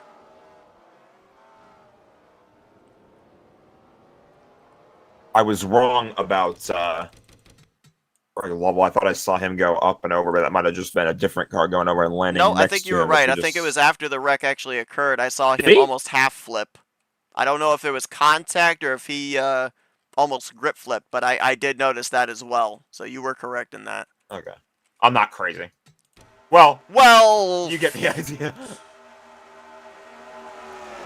Oh, Denny Carroll almost got through. Just got so clipped in the close. right rear quarter panel, and then... See, like just a magnet almost of all those cars that get brought up towards the outside wall there. Yeah, which Renegade car was that got into him? That was Dan Lovell, Yeah. who also was up and on his roof. I mean, we had a good half dozen or more, and then there's Greg. That was, I think, Jessica Loreley. And Greg almost went up and over, went onto his side. We mentioned about Team Shake and Bake with a couple of drivers out of the race. More than likely, they are out of the hunt for the overall team championship tonight. Now, the same might be said for Team Expendables. as looks like 2 of their drivers after that incident have retired from the race. Tim Anderson, who took that wild ride up into the catch fence, and Javier Negron. They're going to finish in 26th and 27th place, so I don't know if the collective of Brandstetter, Slocum, and Lauralee will be able to accumulate enough points. I'm pretty sure, let me double check, I think they ended up coming into this race 6th of the 6 teams, yeah, so I think that might have just taken them out of the hunt of winning the team championship tonight. Yeah, it's definitely a tough break for the Expendables. I feel like I feel like we're one of the teams in this race that did a really good job of getting their cars lined up with one another, but then that one wreck in the front of the field is all it takes to kind of take them out of this thing and upend this race for really a lot of drivers as well, too. That's kind of the challenging thing about this race now, is that a lot of drivers were definitely shuffled around through the pack as a result of that caution. So these several pit stop cycles that we're seeing under yellow, some drivers are trying to top off, obviously, but they might also be trying to do different strategies to try to get with one another as close as they possibly can. Doug Hewlick had a lot of damage from one of those previous wrecks, and I was wondering if it was going to kind of come down between him and Robert Breedlove as to who of those 2 drivers was going to maybe be the pendulum swing between Team Wrecking Ball and Team Black Sheep. However, team's done a pretty good job repairing that car. Now, not sure if that car is going to be up to speed, but he is at least going to be the leader on this upcoming restart. So this will be interesting to see, because if indeed he's up to speed, I think that all 5 of the Team Wrecking Ball cars are still up to speed. I think that Denny Carroll and Robert Breedlove, who have continued on, but the damage they've sustained, I don't think they're going to be able to stay up in the draft. And that's important for Ulysses, too, because Ulysses is kind of maintained as standing up here as well. Now he's going to have a teammate to help him out with Hewlick.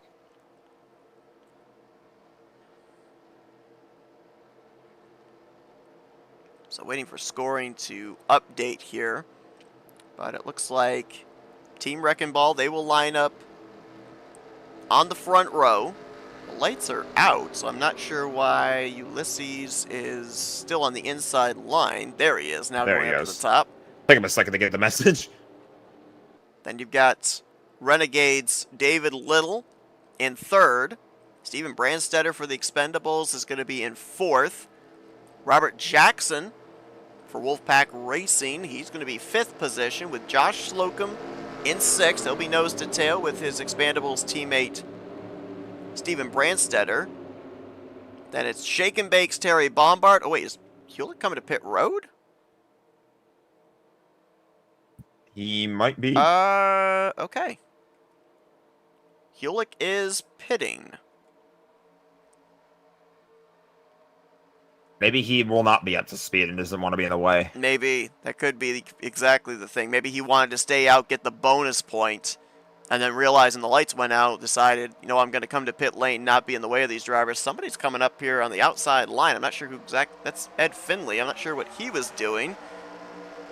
But the green flag is back in the air, and we're going to have 12 laps to go in tonight's finale.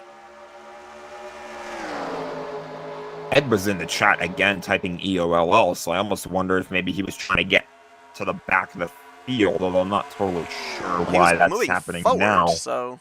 Yeah, I don't know. And I don't know why you do that coming to the green either, so. It's about 7 Not black really flags right now on the scoring pylon. Admin's going to have to take care of all of that. Oh, man. No! Oh, Slocum up into the wall after he bumper grabbed off his team. Another big wreck. Keith Bynum in it. A big hit there for RJ Cabana. And there's a car upside down. That's, who was that? Otto? I think that was Brad Otto. Yeah, it was Otto. Oh, and Mike Mangialardi's all torn up now and smoking. Cy Jones is smoking. I don't know how I feel about that wreck. That one seemed a little unnecessary. We were door banging through the corner there. And we got a bunch more torn up race cars here, as we'll be getting a restart with less than 10 to go. Let's go back and take a look at it here, but I don't know. I feel like this one may be on the 96 of Sandoval because he was just crowding up Steven Brandstetter on that outside line. And I don't honestly get, Yeah, he like, was getting- why are we door banging through the center of the corner? I get it on a straightaway where you can kind of gauge the momentum. You can maybe squarely door bank somebody, but I don't understand with that one. Like I can forgive super speedway mistakes, but that one just kind of seemed a little unnecessary to me. I can agree with you there. From that angle and from this one too, it does kind of look like he's getting a little bit of a bump from behind. But again, the door bang in a turn is like, it's kind of almost down the same vein as like that's the one thing that you guys have told me when I've been practicing trying to get back into super speedway racing. I always get told do not bump somebody in the corner, and that's not necessarily a bump from behind, but it's again kind of the same thing. The car is a lot more unsteady and is a lot more likely to have a moment like that. Again, though, there's just a lot of contact from behind there. Yeah, I mean, I get it that we're closing in on 10 laps to go and everything, but we already had a bunch of torn up race cars, and this is a racetrack that can hold them 4 lanes of racing. I'm not sure why we are 2x2 fighting for the middle lane here. I mean, maybe Brandstetter comes down a tiny bit there, but just from the aerial view, it does look like the 96 migrates up more, and unfortunately for Brandstetter, when that killed his momentum, that puts Josh Slocum into his back bumper. Bumper grabs him up and into the wall, and it's just on from there, and a bunch of drivers, again, much like the earlier caution, up and over, flipping, leaving the scene of the accident smoking. We're more than likely going to have a bunch more drivers in the garage area now.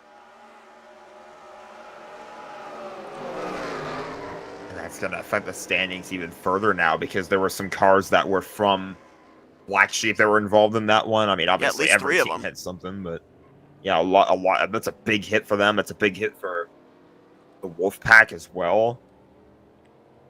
It's a blown engine actually right there for Black Sheep. Yeah, it's Cy Jones and Mike Mangialardi. I know Breedlove was involved in the wreck. I believe RJ Cabana was also in the wreck. And I'm pretty sure as well that a couple of the Wrecking Ball cars actually were in it. I think it was either Bynum or Graham McDonald that ended up also getting involved in this wreck. So, yeah, right there. So, you know, the contact there between a Wrecking Ball car and an expandable cars ended up actually drawing some friendly fire for some of their teammates.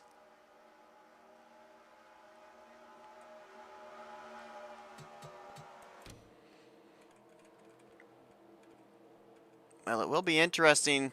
Again, we mentioned it at the top of the evening. We'll mention it here as well. When we go off the air, we're going to tell you, based off of the calculations, who unofficially are the team champions. But that is unofficial.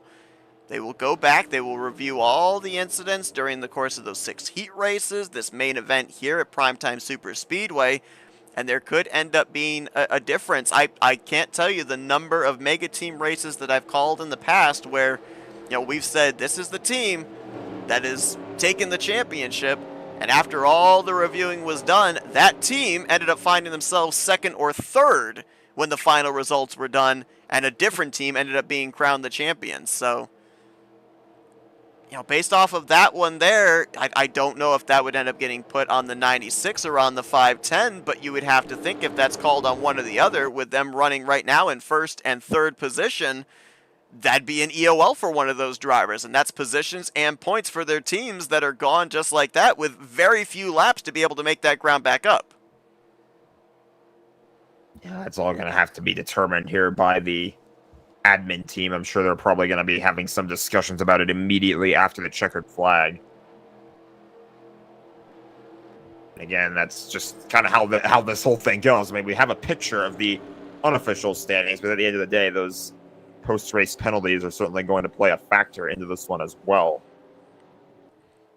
Yeah, we're not alone. We got some people in the chat, too, a little confused about that door banging in the corner. That one just, I don't know, that just seemed a little Excessive? unnecessary. Yeah, a little excessive. Like, bumper grab, I get on a straightaway.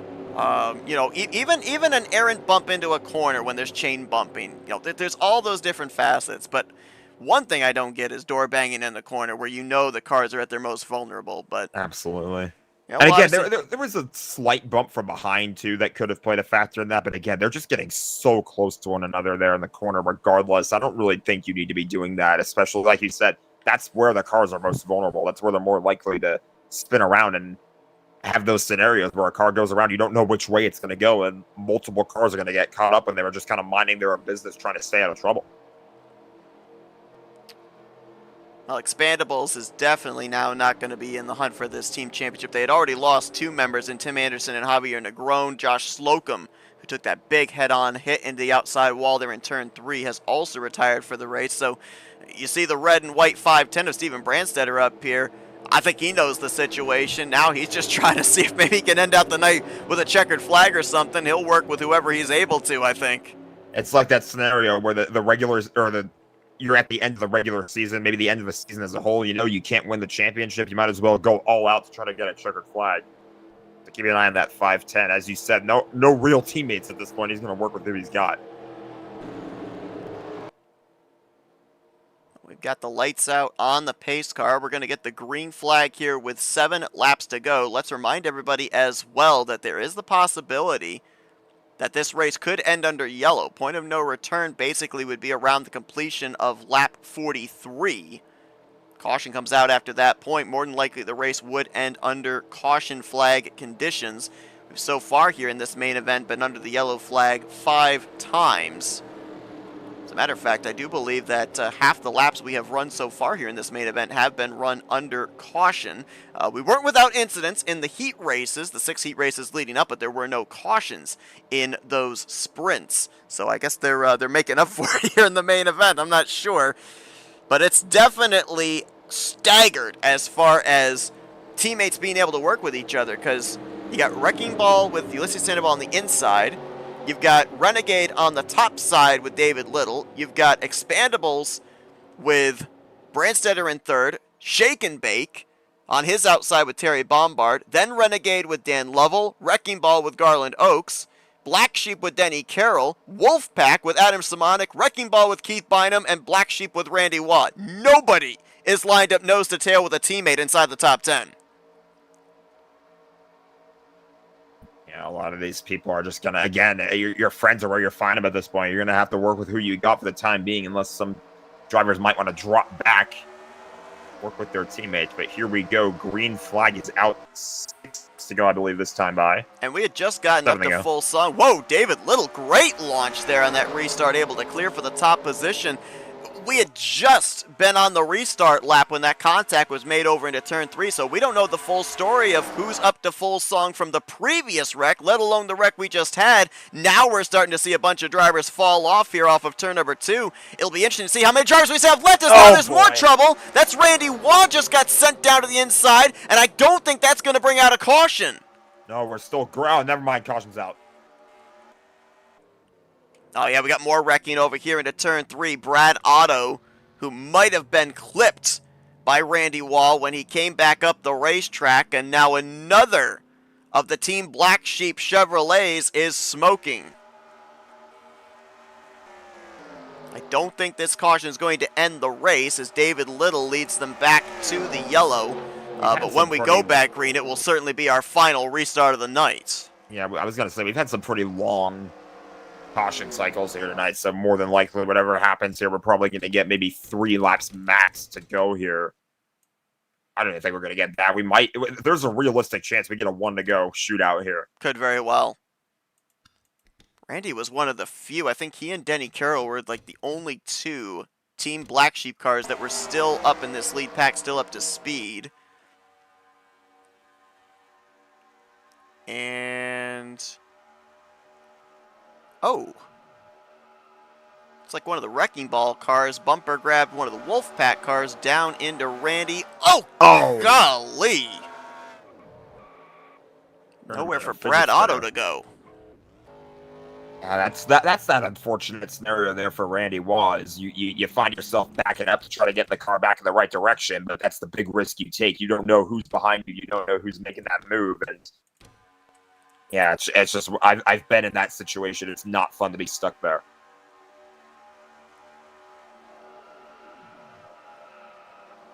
Looks like that was Adam Simonik, the Wolfpack car that bumper grabbed down into Randy Waugh. Boy, Brad Otto just not aware the 21 was going to be coming right back up into his path. We're going to go to an aerial view because I want to try and identify who the Team Wrecking Ball car was that bumper grabbed the 75. It looks like there were two of them lined up there on that outside line. One of them was Keith Bynum. The other one, I think, is Garland Oaks. I think it's going to be Bynum in the 63 that bumper grabs the 75 top of the screen. Yeah, they checked up a bit. Almost kind of a chain bump there.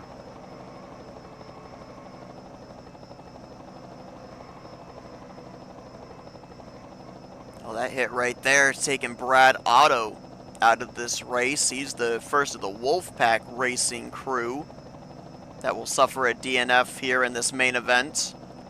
The other four are still out there on the racetrack, though I think a few of them are off the pace, just trying to survive the remainder of this one, and going to have one more restart to survive here as Randy sits on the pit lane, trying to get some repairs done to get him back out there. He is still on the lead lap. We'll see if they release him before the field comes around, but if they shut off the engine, more than likely that's going to be night done for him, and that'd be the first of the Team Black Sheep cars that would find themselves behind the wall. Right now we've got one Wolfpack car, 3 expandable cars, and 2 shake and bake cars.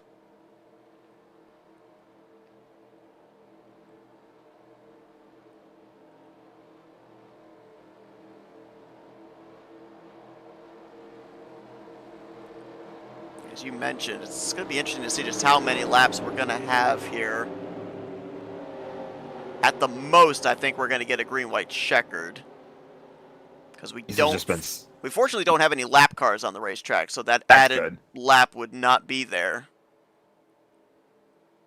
Yeah, again, though, these have just been some long caution lap cycles here. That's why I feel like we're not going to get that many laps to go. I mean, as you said, it's definitely going to be our last restart. I mentioned about the fact for like Brandstetter, he's just looking to end out the night with a checkered flag. Terry Bombard right there as well.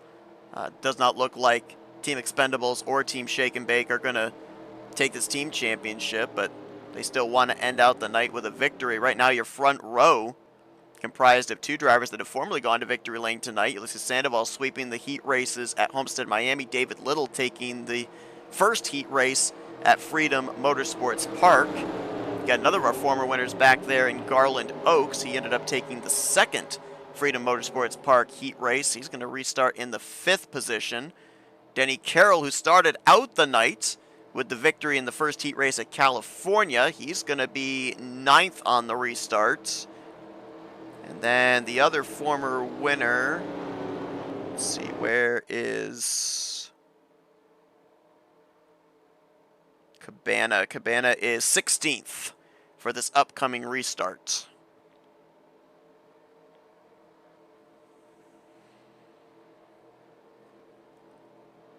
There are a few of the Team Wrecking Ball cars up here, but I think now for the most part, you mentioned about it before we began this race, how it was an entirely unique concept where in the closing stage of this race, you're looking for your team cars to work with. The friends where you find them mentality's out the window, but for a lot of the drivers now, I think they've adapted that mentality because a lot of their teammates are either damaged towards the back that they're not able to work with or behind the wall.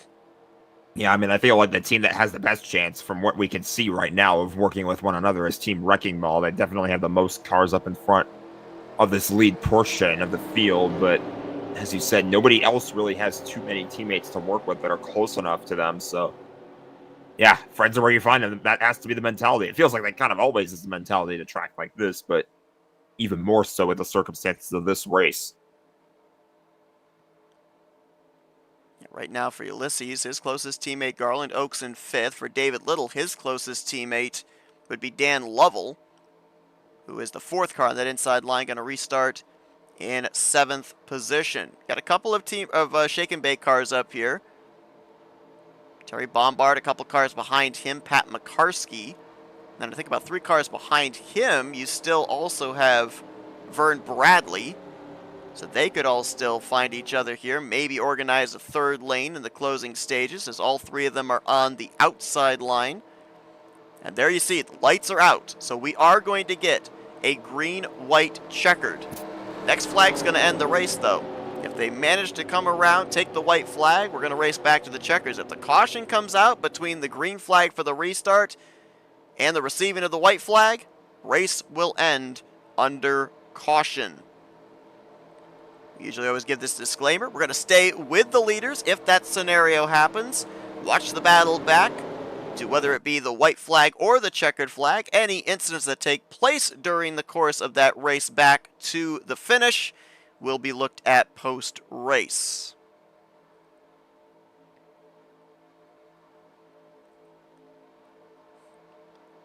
Win for Ulysses would be a big deal as well for Team Wrecking Ball. That would be their 4th win in a row on the night. One thing that we always talk about when it comes to super speedway racing is energy. We had 29 drivers up to full song when we took the green flag to kick off the main event here tonight. Big question mark as to how many drivers are fully up to speed here for this upcoming restart after the multiple massive wrecks that we've had in the second half of this race.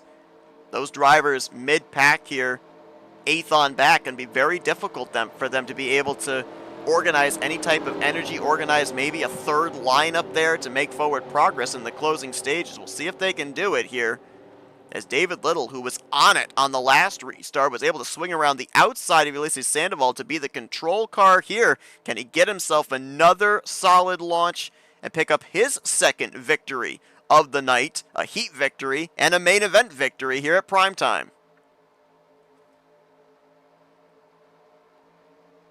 Green, white, checkered to settle this one.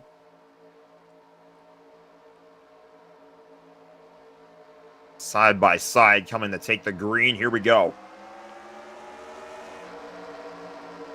Sandoval with a decent jump. Chain bump on the bottom of the racetrack there. Brandstetter into the back of David Little. Going to have them fairly even through 1 and 2. Can Brandstetter get David clear of Ulysses when they come off the 2nd corner? Not quite. There's not as much of a push. There's 3 cars up there on the top line, and one of them is a teammate to Ulysses. One of the Wolfpack cars just got put into the wall, able to save it, however. I think that might have been Ed Finley. He's going to go to the back as he gets shuffled out. Meanwhile, Sandoval to the lead. Here comes Terry Bombard looking low. Problem is, he's got another Team Wrecking Ball car behind him in Garland Oaks.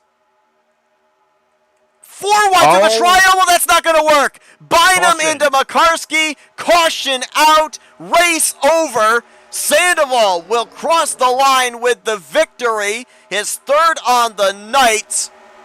And that may have secured it for Team Wrecking Ball. I think so. That's 4 wins in a row, as I was just talking about for Team Wrecking Ball. Ulysses with another victory after sweeping the races at Homestead. And then caution coming out there on the last lap is going to seal it for that 96. And it could very well be the last nail in the coffin, as I think that's going to be enough for Team Wrecking Ball to win it, pending any post-race penalties. Terry Bombard for Shake and Bake crossed the line 2nd. Scoring, I thought Garland Oaks might have gotten 3rd, but no, Brandstetter was able to hang on for the 3rd spot by 8 1/1000ths of a second over Garland Oaks. And David Little, who was the control car there for that final restart, going to complete the top 5, but Robert Jackson all torn up. Boy, it's been a tough night for Randy Wall. Another incident he's involved in. That's the 2nd time he's left the scene of an accident smoking. Vern Bradley was collected up in this. That was one of the cars I first saw out of shape, and Keith Bynum. I think Pat McCarskey was also collected up in that incident. He's actually already taken his car back behind the wall. Will not even see the conclusion of this main event race here tonight. But the caution and the white flag were flown at the same time the last time by. This time it'll be the caution and the checkered flag in the hand of the official. As through the trioval one final time here at 70 miles per hour, Ulysses Sandoval, as you said, 4 wins in a row for Team Wrecking Ball, 3 wins in a row for Ulysses Sandoval off the sweep at Homestead. Going to take the checkered flag here at Primetime Super Speedway. And again, points, reviews, everything all unofficial. But it looks like Team Wrecking Ball might have done enough to take this championship. Not only did Sandoval get the win, Garland Oaks finished in the 4th position, but Graham McDonald finished in 12th, Doug Hewlick in 14th place. So those couple of drivers were able to come back for top 15s. So some pretty decent points from what it was looking like they were going to get when they got swept up in those big incidents. And again, just goes to show you why you keep chugging along in a race, because you just don't know what's going to happen in front of you, especially a race as chaotic as this one, where I had a couple of massive wrecks, and another one there in celebratory fashion. I think Ulysses is doing a little bit of breakdancing here, but yeah, as we've discussed, that's a very solid finishing result here in this finale here for Team Wrecking Ball. So I would wager to say that they have done enough to clinch this title here tonight. Not sure that car is going to be able to do any burnouts, but there's definitely smoke still coming out from the back of the car. Not tire smoke necessarily. Let's see if we can find out what happened through the trioval there to bring out the final caution of the night. I think, for a brief moment, I think they were 4 wide. I thought I saw 4 wide too. I definitely saw something at the back of the pack when they were taking the green flag on the last restart. I don't know if it maybe stemmed from that or not, though, because this looks like it's about mid-pack. Oh, man. Dan Lovell, I think, maybe bumper grab, and Keith Bynum up into Makarski. Vern Bradley, nowhere to go.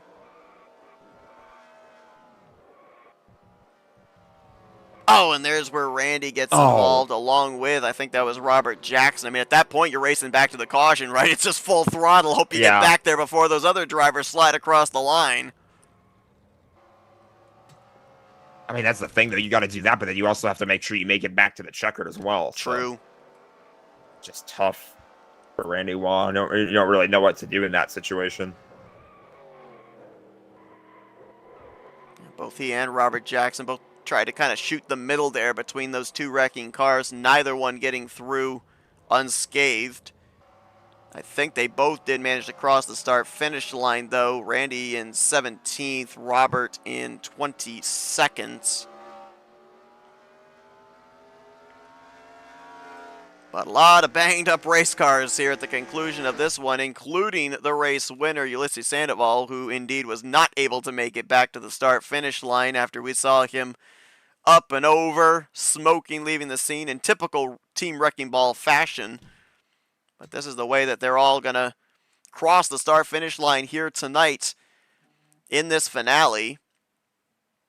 Sandoval with the win, Terry Bombard in 2nd, Brandstetter 3rd, Oaks Little the top 5, Denny Carroll in 6th, and then a lot of Lovels. Dan Lovell, Greg Lovell, Brian Lovell, all there together, 7th through 9th, with Jessica Loreley completing the top 10. 22 drivers reaching the conclusion, all on the lead lap. And then multiple drivers out of the race, 3 drivers out of Team Shake and Bake, 3 drivers out of Team Expendables, and 1 driver out of Team Wolfpack. That's the nature of a race like this, I would say. On a lot of just hard racing when it comes to super speedways. Obviously, you have that one incident with the door banging in the corners that we might frown upon, but at the end of the day, that's just kind of the consequence of a lot of the hard racing and a lot of these drivers trying to win this championship. That was a really fun day overall, I would say. A lot of really good races in the pack, or the heat races rather, and then the pack racing at the end definitely made for quite the event here in the Mega Team race. So Graham has sent me in the final point standings tally. Again, this is all unofficial. We'll be talking in just a moment with the overall race winner, Ulysses Sandoval, but this is what we have for the current calculations, and it was still quite close there at the end. Ulysses Sandoval with the victory helps Team Wrecking Ball to take the team championship. They ended with 3,855 points. 200 and, or no, correction. Nope, my math is not mathing. 175 points was the gap from them back to Team Black Sheep that will bring it home in second. The Renegades managed to fight their way up to third here tonight. Wolfpack, who, correct me if I'm wrong, I think they were last going into the last heat race. They're going to finish out the night fourth in the team standings, with Shake and Bake dropping to fifth, and the Expendables finishing in the sixth position of the six teams. However, the gap, I think, was 345 points between the six teams going into the finale. The six teams will be separated by 555 points at the end of the night. With the classic point system was still quite close. All six teams still in pretty close proximity, still all in the running by the time we got here to this race finale here tonight. Still super competitive, whether it was for the overall points lead or for third through sixth for most of the night. Absolutely. Again, just kind of a testament to the hard racing here. Now, a lot of these drivers came in wanting to do everything they could to lock up this win here in this event. And yeah, we got some really good races out of it. It was a really good competition. A lot of drivers definitely showed a lot of stuff here tonight. And yeah, really, really good event overall. Let's see if we can go down to victory lane, dial up three-time winner on the night. Let's get a hold of Ulysses Sandoval. User was moved to your channel. Hey, Ulysses, the guys up here in the booth again. You got a copy? What's good, you guys? Well, hey, you got hot at the right time here this evening. Sweep the Homestead races, take the checkered flag here at Primetime Super Speedway, and Team Wrecking Ball unofficially has taken the team championship. But at one point there in this race, you were kind of a man on an island of your own. You had Team Black Sheep all around you. At one point, you were having to fend off a lot of the expandable cars.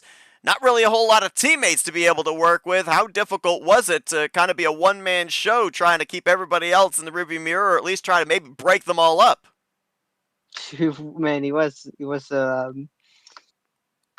well, I'm used to it on Thursday night, but yeah, over here it was kind of difficult. I just had to find out who to work with, who can push me. But at the end of the race, it was just being the control car because we had just so many wrecks. All the guys with his teammates, were trying to do some stuff, but then we got a caution, so it didn't work out for them.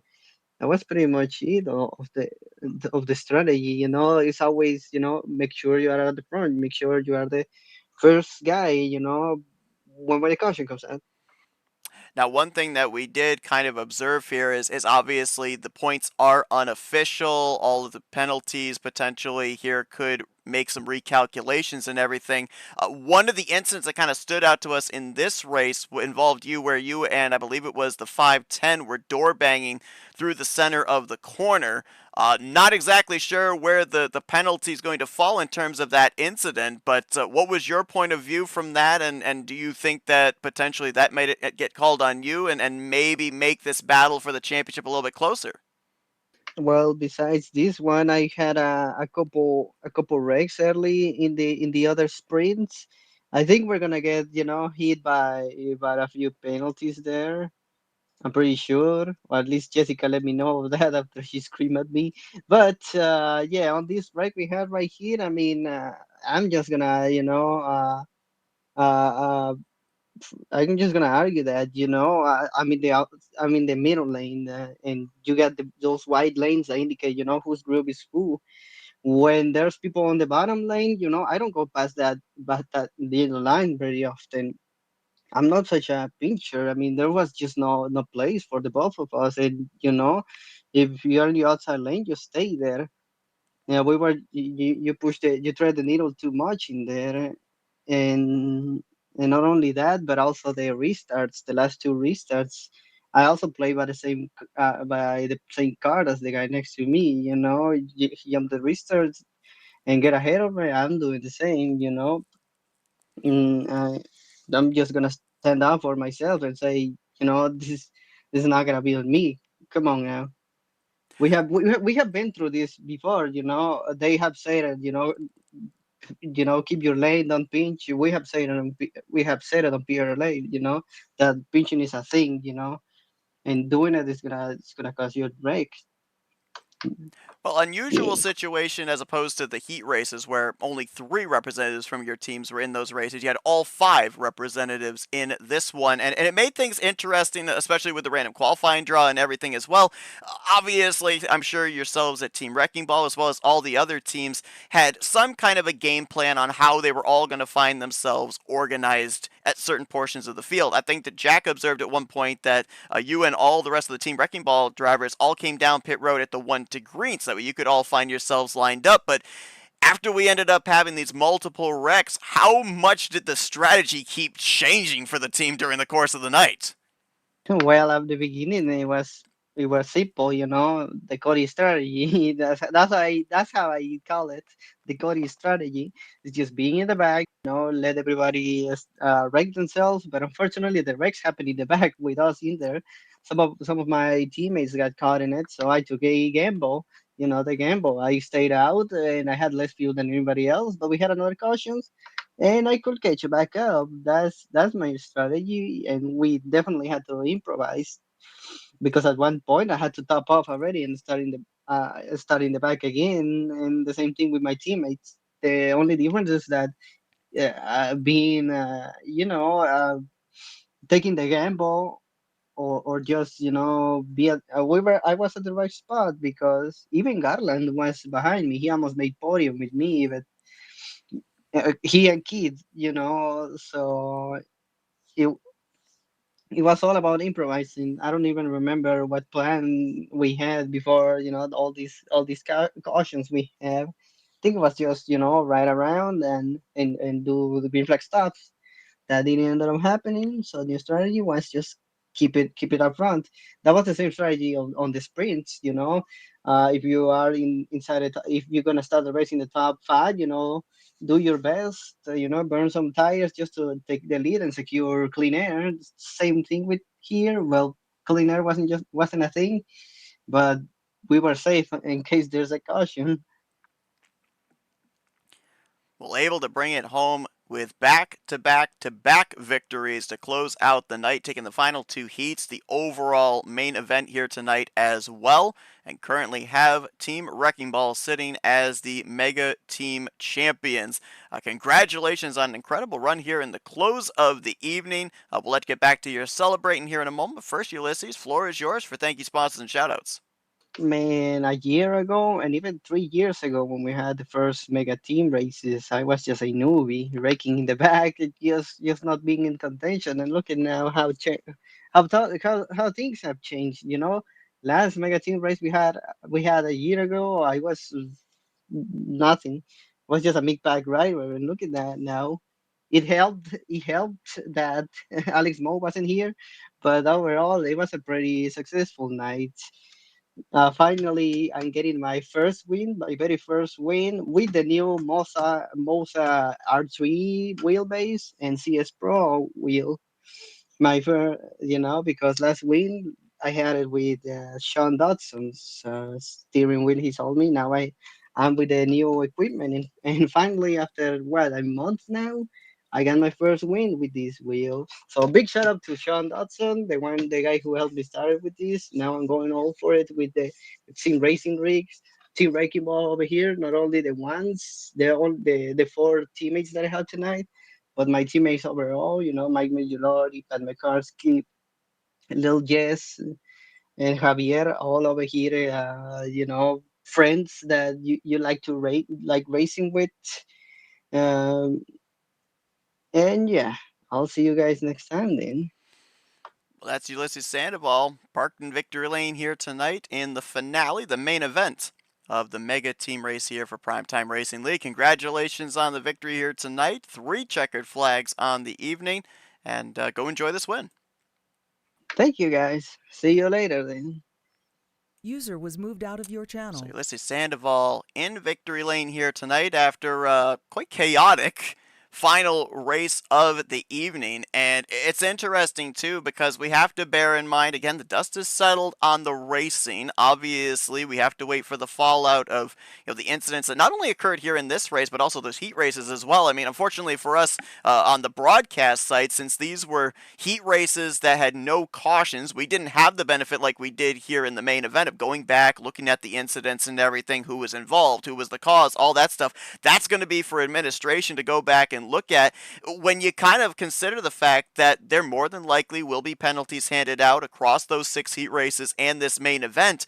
A penalty in this particular event with the classic point system, I think, could be a huge momentum shifter as opposed to a points penalty if we were using the current point system, because we're talking about, yes, 5-point increments, but let's say, for instance, here that the call on that incident that we saw, the door banging through the corner, is on Ulysses Sandoval, and he gets an EOL. That's from first down to 22nd, which I can't even do the math in my head. What is that? 22 times 5. That's 120 points.